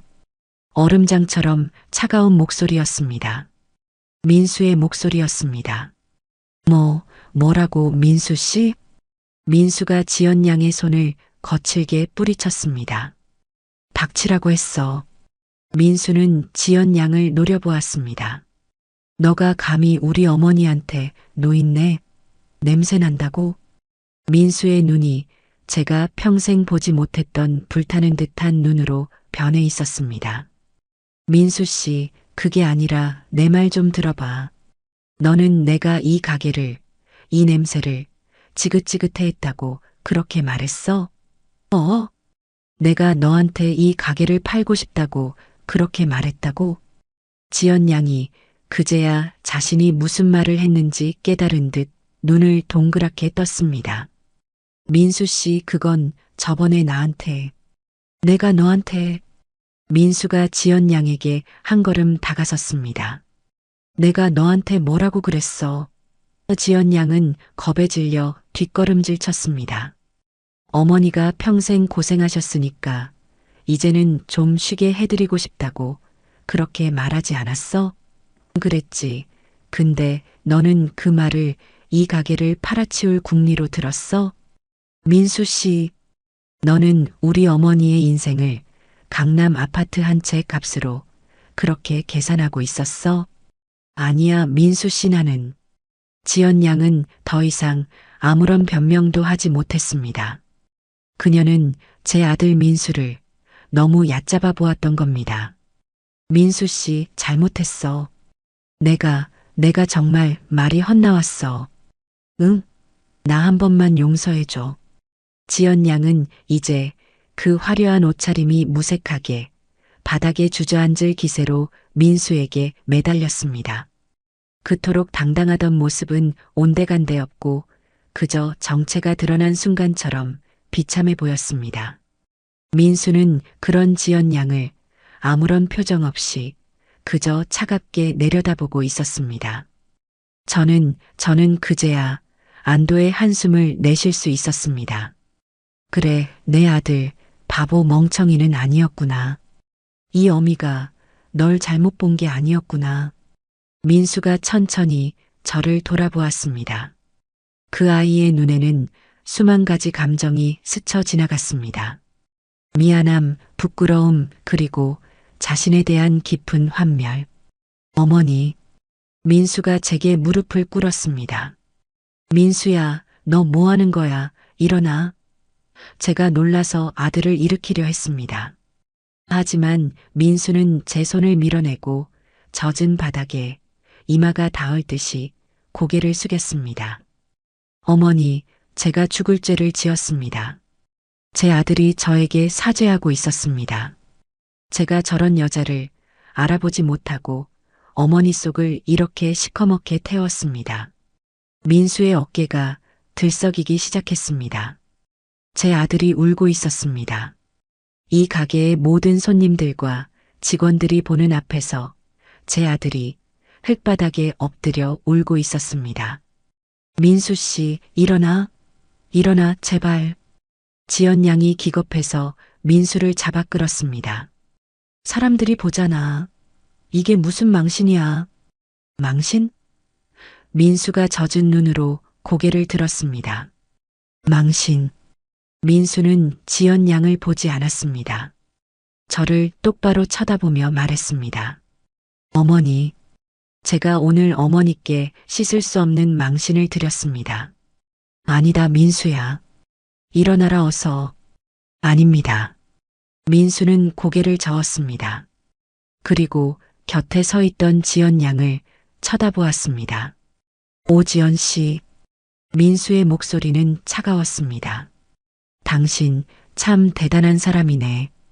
민수 씨, 우리 어머니 평생 이 가게에서 땀 흘려번 돈으로 날 가르치고 먹이고 입혔어. 민수의 목소리가 떨렸습니다. 그 덕분에 지금의 내가 있는 거고. 지연 양은 아무 말이 없었습니다. 그런데 당신은 그 모든 걸 격식 없다고, 냄새 난다고, 팔아치워야 한다고 그렇게 짓밟았어. 민수가 자리에서 천천히 일어섰습니다. 민수 씨, 나는 당신이 오늘 나한테 말했던 상견례 날짜. 민수가 지연 양을 똑바로 보았습니다. 없던 일로 합시다. 지연 양의 얼굴이 굳었습니다. 우리는 오늘부로 끝입니다. 민수 씨, 안 돼. 너 이럴 수 없어. 나한테 이럴 수 없어. 지연 양이 악을 쓰며 민수에게 달려들었습니다. 당신이 나한테 어떻게 이래. 내가 당신 때문에. 손대지 마. 민수가 얼음장 같은 목소리로 말했습니다. 그리고 민수는 지연 양의 옆에서 사시나무처럼 떨고 있는 미나 양을 보았습니다. 당신 친구도 데리고. 민수는 결연했습니다. 다시는 내 눈앞에, 그리고 우리 어머니 눈앞에. 민수가 말을 마쳤습니다. 나타나지 마. 너. 지연 양은 분에 못 이겨 온몸을 떨었습니다. 너 후회하게 될 거야. 내가 누군지 알고. 누군데요? 제가 입을 열었습니다. 지연 양 아버지가 명문대 교수님이라고 했죠? 지연 양의 눈이 흔들렸습니다. 그분께도 지금 이 상황을 다 말씀드려야겠네요. 지연 양이 숨을 멈췄습니다. 내 아들과 내 가게를 상대로 사기를 치려 했다고. 사기라니요, 어머님. 그럼 꽃뱀이라고 불러드릴까요? 지연 양의 얼굴이 마지막 남은 핏기마저 사라지고 그야말로 백지가 되었습니다. 그녀는 더 이상 아무 말도 하지 못했습니다. 그저 이 모든 상황이 믿기지 않는다는 듯 저와 민수 그리고 홀 안의 사람들을 멍하니 쳐다볼 뿐이었죠. 뭐합니까? 안 가고. 지연 양이 움찔했습니다. 내 가게에서, 내 아들 앞에서, 내 손님들 앞에서 더 비참해지고 싶지 않으면. 저는 지연 양을 똑바로 바라보았습니다. 당장 나가요. 지연 양은 한참을 그렇게 서 있었습니다. 그리고는 괴상한 비명소리를 지르며 가게 밖으로 뛰쳐나갔습니다. 지연아, 같이 가. 친구 미나 양도 허둥지둥 그 뒤를 따라 나갔죠. 딸랑. 가게 문에 달린 풍경 소리가 그날따라 유난히 크게 울렸습니다. 폭풍이 지나갔습니다. 홀 안에는 다시 정적이 찾아왔습니다. 저는 그제야 젖은 걸레를 든 제 손이 덜덜 떨리고 있다는 것을 깨달았습니다. 홀 안은 폭풍이 모든 것을 핥히고 지나간 자리 같았습니다. 정적이 흘렀습니다. 아무도 아무 말도 하지 않았습니다. 모든 손님들과 직원들이 홀 한가운데 멍하니 서 있는 저와 제 앞에 고개를 숙인 채 서 있는 아들 민수를 바라보고 있었습니다. 그제야 제 손이 보였습니다. 젖은 걸레를 쥔 제 손이 사시나무처럼 떨리고 있었습니다. 다리에 힘이 풀렸습니다. 사장님, 주방장이 놀라 저를 부축했습니다. 괜찮으세요, 사장님? 아, 괜찮아. 괜찮고 말고. 저는 주방장의 팔을 붙잡고 겨우 몸을 가누었습니다. 그리고 제 아들을 보았습니다. 민수는 그 자리에 못 박힌 듯 서서 텅 빈 가게 문만 바라보고 있었습니다. 그 뒷모습이 어찌나 처량하고 안쓰럽던지요. 민수야. 제가 불렀습니다. 민수는 차마 저를 돌아보지 못했습니다. 어머니, 제가 됐다. 저는 그 아이의 등을 향해 말했습니다. 일단 일어나라. 손님들 다 보고 계시다. 그 말에 민수가 천천히 고개를 들었습니다. 그 얼굴은 부끄러움, 미안함, 그리고 자신에 대한 분노로 일그러져 있었습니다. 어머니, 저는 알아. 저는 민수의 말을 잘랐습니다. 다 알아. 그때였습니다. 사장님, 10년 단골 최 씨 아저씨가 성큼성큼 걸어왔습니다.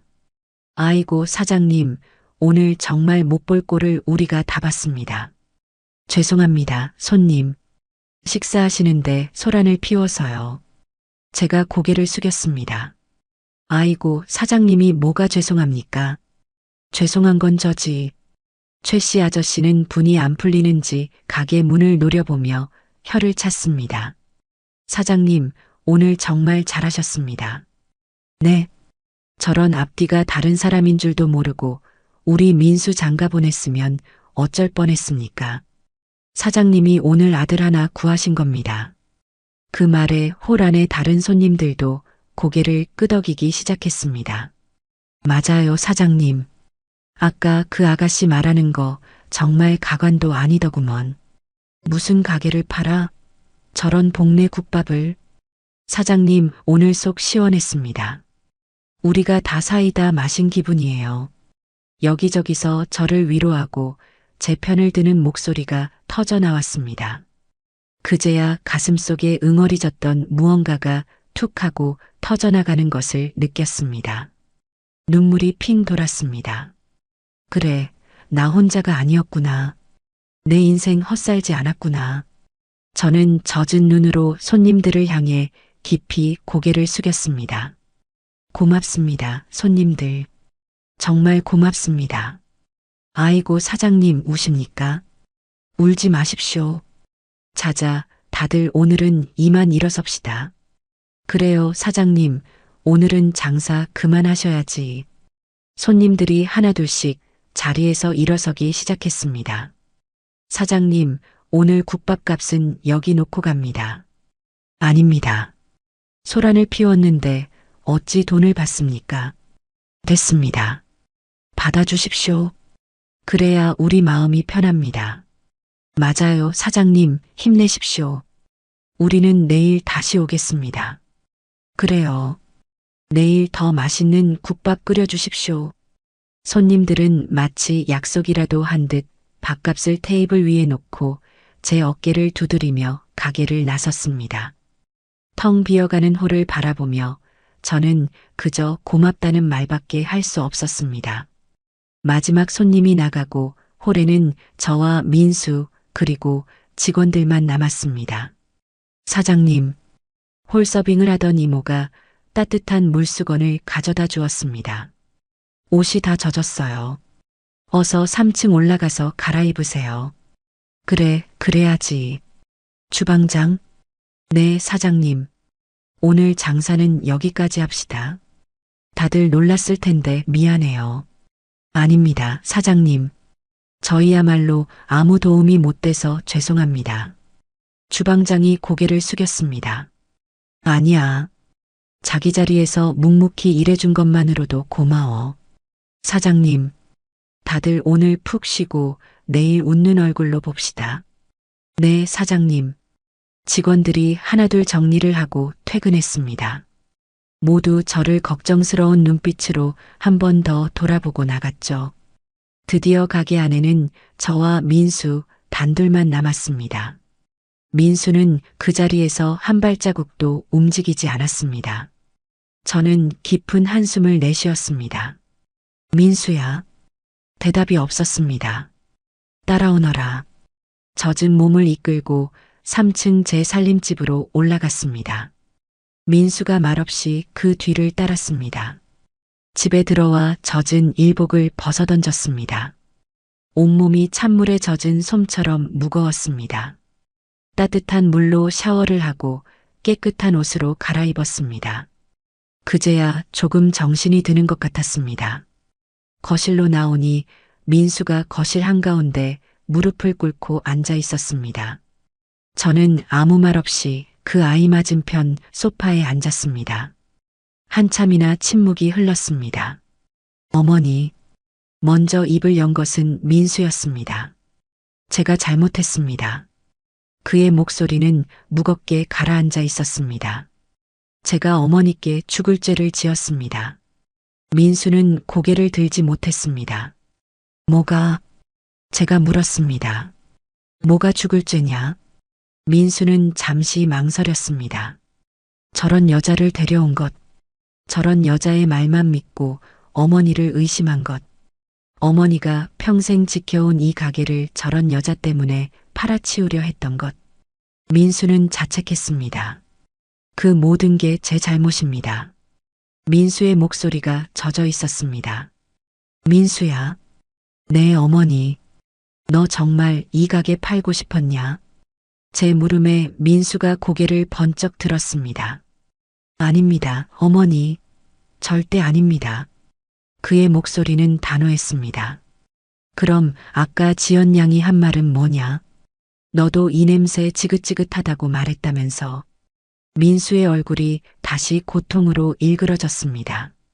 그건 제 말이 와전된 겁니다. 와전? 네, 저는 그렇게 말한 적이 없습니다. 그럼 뭐라고 말했어? 말해봐라. 이 어미 귀에 똑똑히 들리게. 저는 민수가 어렵게 입을 열었습니다.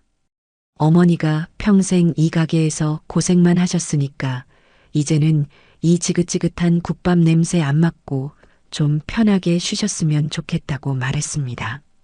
그 말이 쉬셨으면 좋겠다는 말이 그 여자 귀에는 가게를 팔자로 들렸던 겁니다. 저는 눈을 감았습니다. 쉬게 해주고 싶었다. 제 아들의 진심은 그것이었습니다. 민수야. 네, 어머니. 너는 이 어미가 이 가게를 떠나면 행복할 거라고 생각했냐? 어머니, 이 국밥 냄새가 이 시장통 같은 홀이 내 인생 전부인데 그걸 버리는 게 쉬는 거라고 생각했냐? 민수는 아무 대답도 하지 못했습니다. 제가 어리석었습니다, 어머니. 저는 그저 비싼 옷, 좋은 차 그런 게 행복인 줄 알았습니다. 민수는 자신의 과오를 인정했습니다. 지연 씨의 화려한 배경, 그 교수 아버지라는 말에 눈이 멀어서 정작 가장 소중한 것을 잊고 살았습니다. 이제 알았으면 됐다. 어머니, 사람은 누구나 실수할 수 있어. 하지만 그 실수를 바로잡을 용기만 있다면 그걸로 된 거야. 저는 자리에서 일어났습니다. 그리고 무릎 꿇고 앉은 아들 앞에 섰습니다. 일어나라, 아들아. 어머니, 저는 자격이. 일어나. 저는 민수의 팔을 잡아 일으켰습니다. 덩치 큰 아들은 그저 어린아이처럼 울고 있었습니다. 저는 묵묵히 그 등을 두드려 주었습니다. 그래, 괜찮다, 아들아. 넘어졌으면 다시 일어나면 되는 게다. 그게 인생이다. 그날 밤 가게 문을 닫고 올라오는 길이 유난히 길게 느껴졌습니다. 그때 제 휴대전화가 울렸습니다. 김 실장이었습니다. 김 실장. 어머님은 좀 어떠신가? 사장님, 그게 아닙니다. 어머님은 고비 넘기셨습니다. 정말인가? 아이고, 다행이네. 정말 다행이야. 그런데 사장님, 김 실장의 목소리가 갑자기 다급해졌습니다. 가게 무슨 일 있으셨습니까? 아까 주방 막내가 전화를 했는데. 아, 그게. 사장님, 지금 가게 괜찮으신 겁니까? 저는 한숨을 길게 내쉬었습니다. 김 실장, 내일 가게 문 열 수 있겠나? 네. 사장님, 자네 없으니까 가게가 엉망이야. 나 혼자 안 되겠어. 자네가 좀 와서 도와줘야겠다. 사장님, 저 지금 당장 가겠습니다. 날이 새는 대로 가겠습니다. 사장님. 그래. 고맙네, 김 실장. 전화를 끊고 창밖을 내다보았습니다. 간판 불이 꺼진 복내 국밥 건물이 어둠 속에 묵묵히 서 있었습니다. 참 긴 하루였습니다. 다음 날 저는 평소보다 더 일찍 눈을 떴습니다. 밤새 뜬 눈으로 뒤척였습니다. 몸은 천근만근 무거웠지만 정신은 오히려 맑아지는 것 같았습니다. 그래, 끝난 게 아니다. 이제 시작이다. 지연 양이 그저 철없는 아가씨가 아니라는 생각이 들었습니다. 가게를 팔아 업자랑 얘기가 끝났다. 그 말이 머릿속에서 떠나지 않았습니다. 노인네 구슬리는 건 일도 아니다. 이건 허세가 아니라는 느낌이었습니다. 분명 무언가 꾼들이었습니다. 주방으로 내려가려 채비를 하는데 민수가 문 앞에서 서성이고 있었습니다. 어머니, 주무셨어요. 얼굴이 퉁퉁 부어 있었습니다. 밤새 저처럼 잠을 설친 모양이었죠. 잤다? 너는? 저도 잤습니다. 그래. 저는 민수를 지나쳐 계단을 내려가려 했습니다. 어머니, 민수가 다급하게 불렀습니다. 왜? 제가 가겠습니다. 주방일 제가 돕겠습니다. 됐다. 너는 내일이나 해. 어머니, 제 일이 이제 없습니다. 뭐? 어제 회사에 사표 냈습니다. 민수야, 너 무슨... 어머니, 민수가 저를 똑바로 바라보았습니다. 어머니 밑에서 다시 배우겠습니다. 이 복내 국밥 제가 잇겠습니다. 저는 말을 잇지 못했습니다. 아들이 철이 든 걸까요? 아니면 어제의 충격이 아직 가시지 않은 걸까요? 민수야, 그건 충동적으로 결정할 일이 아니다. 충동 아닙니다. 어젯밤 생각 많이 했습니다. 제가 잘못 살았습니다. 이제는 제대로 살겠습니다. 어머니 가게 제가 지키겠습니다. 그때였습니다. 사장님, 저 왔습니다. 아래층에서 김 실장의 목소리가 들려왔습니다. 저는 민수와 눈을 마주쳤습니다. 내려가자. 김 실장은 눈이 벌겋게 충혈된 얼굴로 홀 한가운데 서 있었습니다.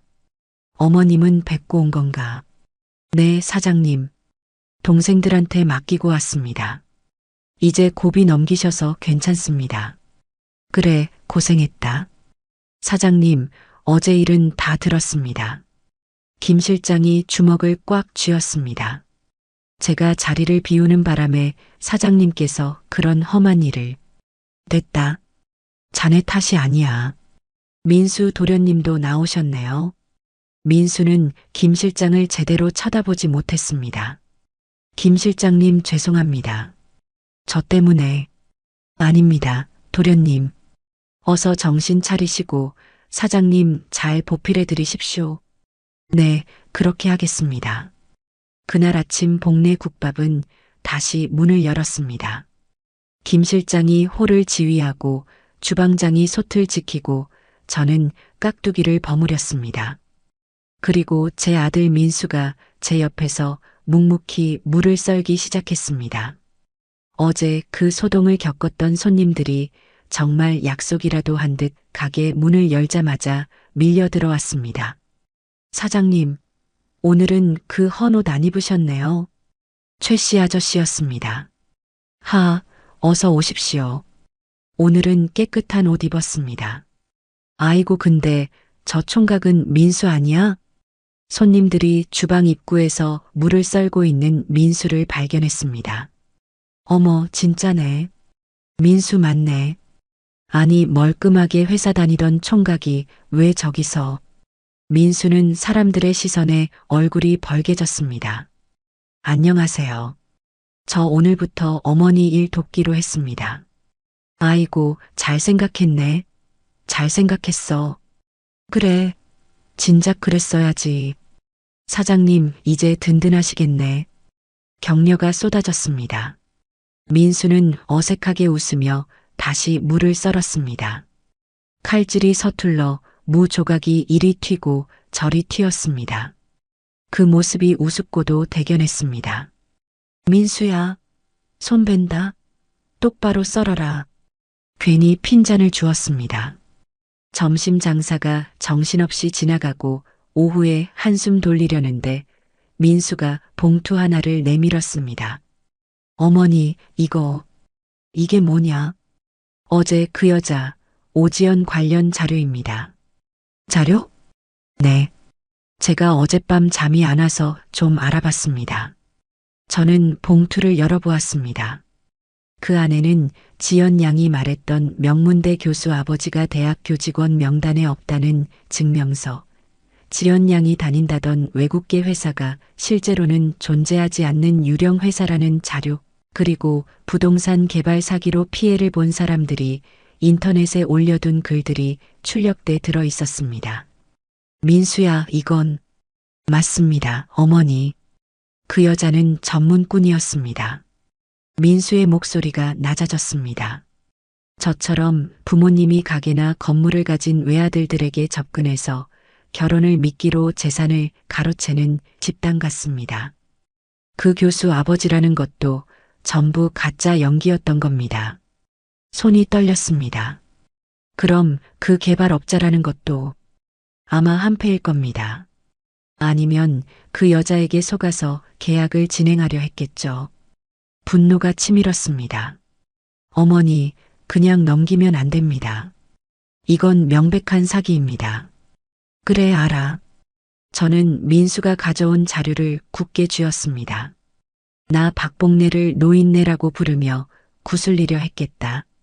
내 평생이 담긴 이 가게를 날로 먹으려 했지. 민수야. 네, 어머니. 경찰에 신고하자. 네. 저도 그럴 생각이었습니다. 하지만 증거가 부족해. 네. 이건 다 정황일 뿐이야. 그 여자가 우리한테 직접 사기를 쳤다는 증거가 없어. 하지만 어제 홀에서 손님들 증언은 그 여자가 인성이 나쁘다는 증거는 될 수 있어도 사기꾼이라는 증거는 안 돼. 민수의 얼굴이 어두워졌습니다. 그럼 그냥 이대로 놔둬야 합니까? 아니, 덫을 놔야지. 네, 덫이라니요. 그 개발업자라는 사람. 아직 이 일이 틀어진 걸 모르고 있을 수도 있어. 아, 지연 양이 그 업자한테 뭐라고 했을까? 노인네 구슬리는 중이다. 아마 이렇게 말했겠지. 그렇겠네요. 그럼 그 업자는 지금 우리가 넘어오기만 기다리고 있을 거야. 저는 김 실장을 불렀습니다. 어제 그 아가씨가 홀에서 떠들던 말 중에 김이사라는 사람 이름 기억나나? 김이사요? 가만히 있자. 맞습니다. 김이사님, 계약 진행해 주세요. 그랬던 것 같습니다. 그래, 그거야. 민수야. 너 지연 양 휴대전화 번호 알지? 네, 알죠. 그 전화 놔줘봐라.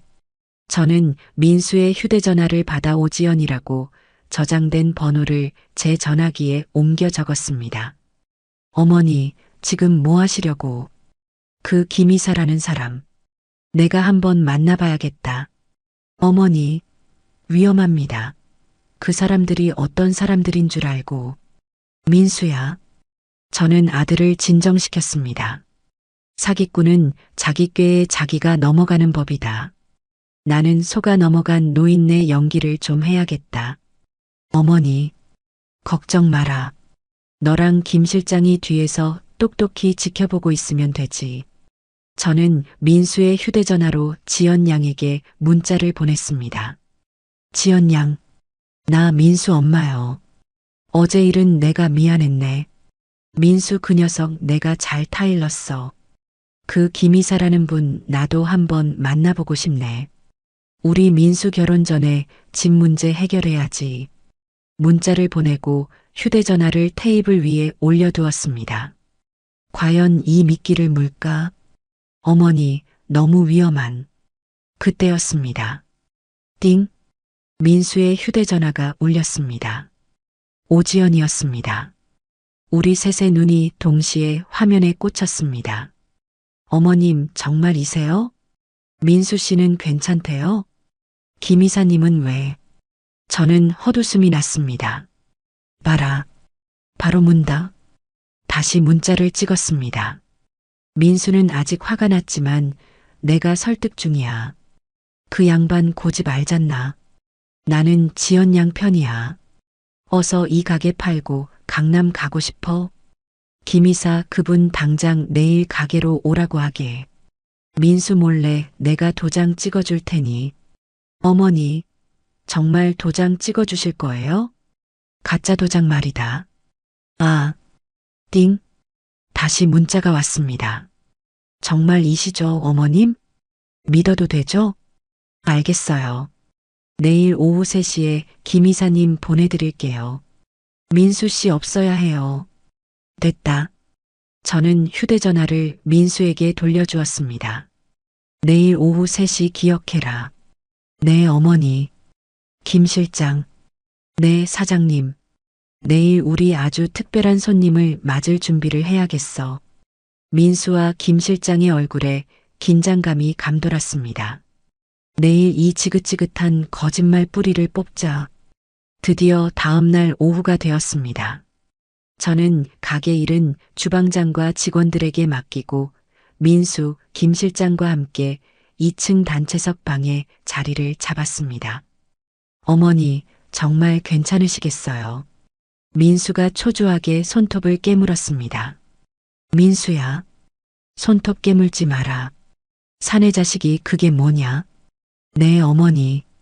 김 실장. 네. 녹음기랑 촬영기 준비됐나? 네, 사장님. 저기 화분 뒤에 카메라 설치해뒀고 제 주머니에 녹음기도 있습니다. 걱정 마십시오. 민수, 너는 옆방에서 조용히 있어. 어머니, 저도 같이. 안 된다. 내 얼굴 보면 그 김이사가 눈치챌 거야.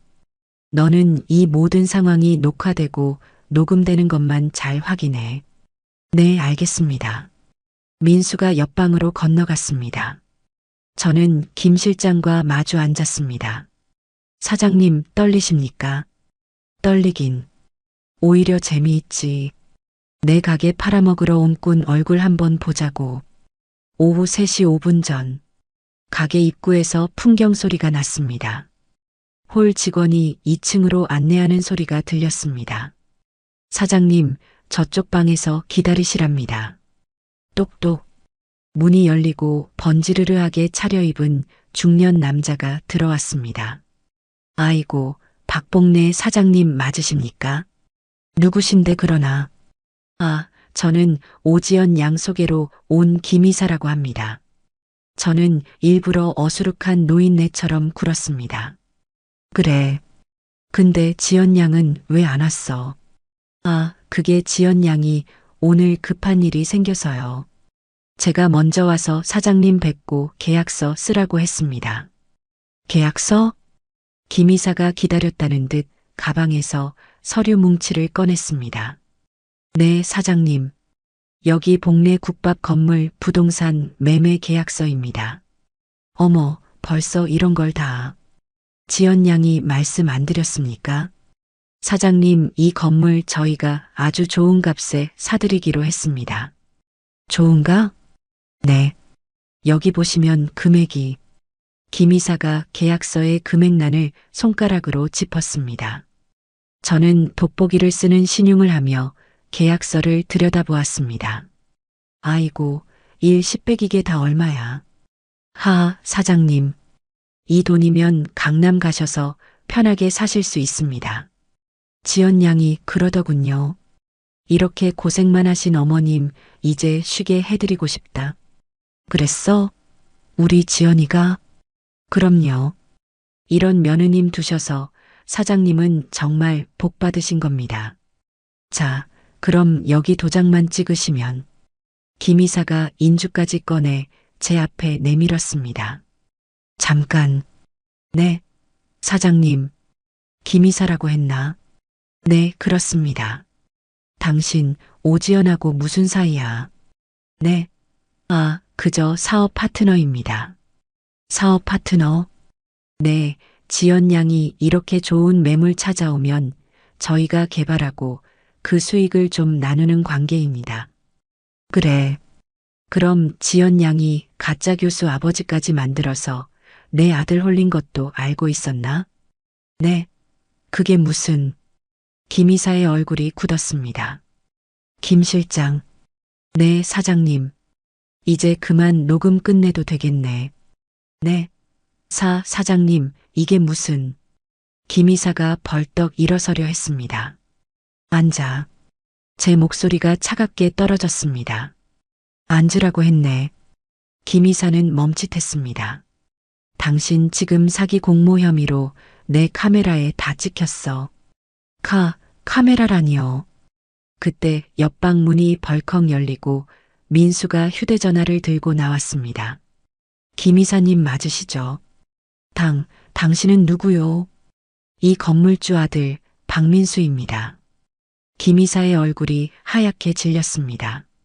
방금 오지연과 수익을 나눈다고 말씀하신 거 여기 전부 녹화됐습니다. 김 이사의 얼굴이 잿빛이 됐습니다. 이게 무슨...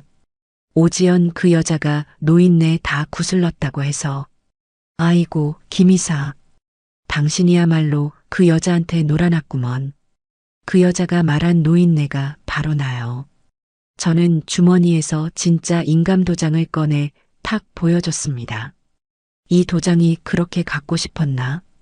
김 이사는 입을 닫았습니다. 지금 여기서 나랑 경찰서 같이 갈 텐가? 아니면 내가 아는 오지연의 사기 행각 전부 불고 너라도 빠져나갈 텐가? 김 이사는 바닥에 주저앉았습니다. 살려주십시오, 사장님. 저는 정말 지연 양 말만 믿고... 됐다. 저는 민수를 보았습니다. 민수야. 네, 어머니. 경찰서 가자. 가서 이 지긋지긋한 거짓말 싹 다 끝내버리자. 그날 오후 저와 민수 그리고 김 실장은 김 이사를 데리고 곧장 경찰서로 향했습니다. 김 이사라는 자는 차에 타는 내내 자기도 피해자라며 억울하다고 소리를 질러댔습니다. 하지만 막상 경찰서 건물에 들어서고 사기라는 단어가 오가는 것을 보더니 그 번지르르 하던 얼굴이 하얗게 질리기 시작하더군요. 우리는 담당 형사라는 사람 앞에 마주 앉았습니다. 그래서 이분이 복내 국밥 건물을 팔라고 사기를 쳤다. 이 말씀이시죠? 형사의 말은 반신반의하는 투였습니다. 그때 민수가 자신이 밤새 모은 자료를 책상 위에 차분하게 펼쳐놓았습니다. 여기 오지연이라는 여자가 재직 중이라던 회사는 존재하지 않는 유령 회사입니다. 이건 오지연의 아버지가 명문대 교수라고 했지만 교직원 명단 어디에도 없다는 증명서입니다. 민수가 내미는 증거에 형사의 눈이 조금씩 달라졌습니다. 그리고 이건... 민수가 USB 하나를 내밀었습니다. 오늘 이 김 이사라는 사람이 오지연과 수익을 나누기로 했다고 자기 입으로 공모 사실을 인정한 영상입니다. 형사의 표정이 완전히 굳어졌습니다.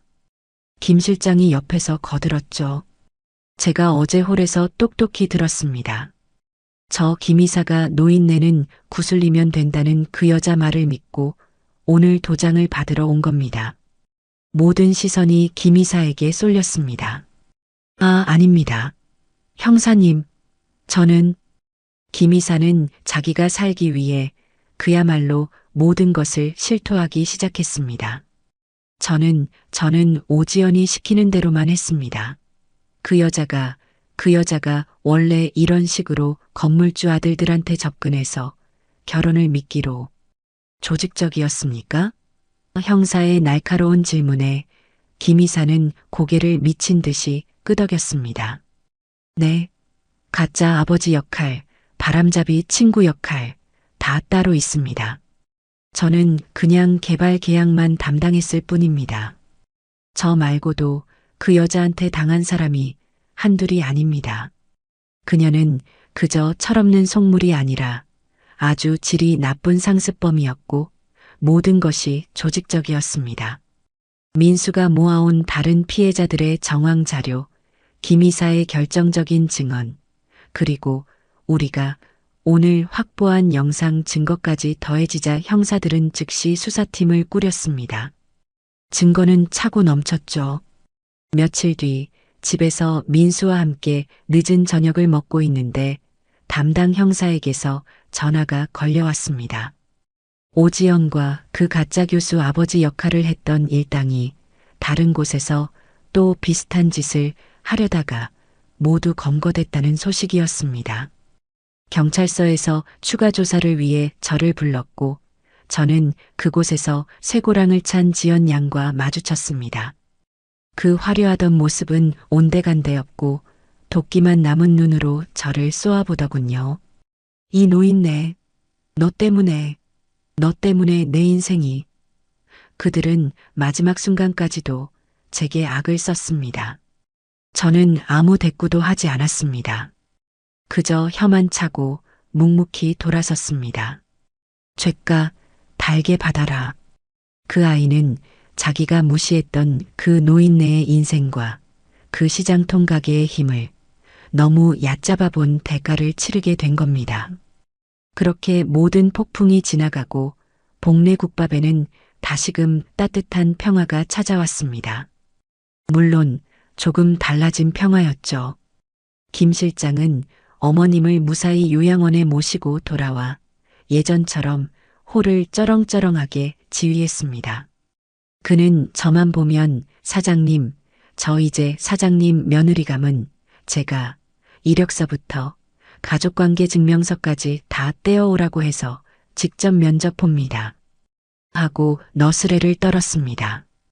그 말에 가게 안이 한바탕 웃음바다가 되었죠.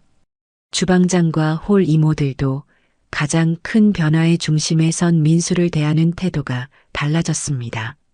아이고, 우리 민수 도련님, 오늘은 무 하나 다 썰었네. 어제는 반토막 내더니. 어머, 주방장님. 도련님이 아니라 막내라고 부르셔야지. 우리 막내 칼질이 제법 늘었네. 그래도 손은 베지 말고. 하며 어색하게 주방 구석에서 땀을 뻘뻘 흘리는 민수를 이제는 한 식구로 아들처럼 챙겨줬습니다. 가장 크게 달라진 건 역시 민수였습니다. 그 녀석은 멀쩡하게 다니던 큰 회사에 낸 사표를 단 하루도 후회하지 않았습니다. 오히려 매일 새벽 저보다 먼저 주방에 나와 가마솥의 불을 확인하고 밤새 우러난 육수 맛을 보고 있었습니다. 그 뒷모습을 보고 있자니 왠지 모르게 콧등이 시큰해졌습니다.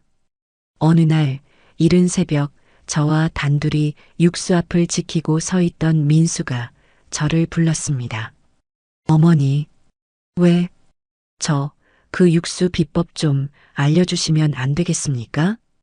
그 녀석답지 않게 조심스럽고 또 진지한 목소리였습니다. 저는 아무 말 없이 제 거친 손으로 민수의 그 곱던 손을 잡고 가마솥 앞으로 바싹 당겨 데려갔습니다. 민수야. 네, 어머니. 비법은 없어. 네. 민수가 당황한 눈으로 저를 쳐다봤습니다. 비법 같은 건 처음부터 없었어. 그저 매일 아침 이 자리에 서는 거다. 저는 펄펄 끓는 육수를 가리켰습니다. 내 가족이 먹는다는 마음으로, 내 새끼 입에 들어간다는 마음으로 정성을 다하는 거. 그 수천 번에 수만 번의 정성이 모여서 이 복내 국밥 한 그릇이 되는 거다. 그게 전부야. 민수는 가마솥에서 뿜어져 나오는 뜨거운 김을 한참이나 멍하니 바라보았습니다. 그 김 너머로 자신의 어리석었던 과거를 본 것인지 아니면 제가 버텨온 세월을 본 것인지 알 수는 없었습니다. 한참 뒤에 민수가 조용히 입을 열었습니다. 알겠습니다, 어머니. 제가 이 정성 한번 제대로 이어보겠습니다. 저는 그런 아들의 어깨를 솥을 닦던 손으로 툭 하고 힘껏 쳤습니다. 그래, 어디 한번 해봐라. 제 아들이 드디어 제 곁으로, 제 인생으로 돌아온 순간이었습니다. 그날도 가게 홀은 점심 손님들로 발 디딜 틈 없이 가득했습니다. 사장님, 여기 깍두기 한 접시 더. 홀이 떠나가라 울리는 최 씨 아저씨의 우렁찬 목소리가 그날따라 유난히 정겹게 들렸습니다. 네, 지금 갑니다. 저는 갓 버무린 깍두기 한 접시를 쟁반에 받쳐들고 홀로 당당하게 나갔습니다. 어제의 그 낡고 젖었던 일복이 아니라 깨끗하게 다려입은 사장 박복래의 조끼를 입고 말입니다. 내 평생이 담긴 이 가게에 적군들이 말하던 격식은 없을지 몰라도 그 정성만큼은 이 세상 누구에게도 안 밀리는 이 복내 국밥은 오늘도 내 아들과 함께 그 어느 때보다 뜨겁게 끓고 있습니다.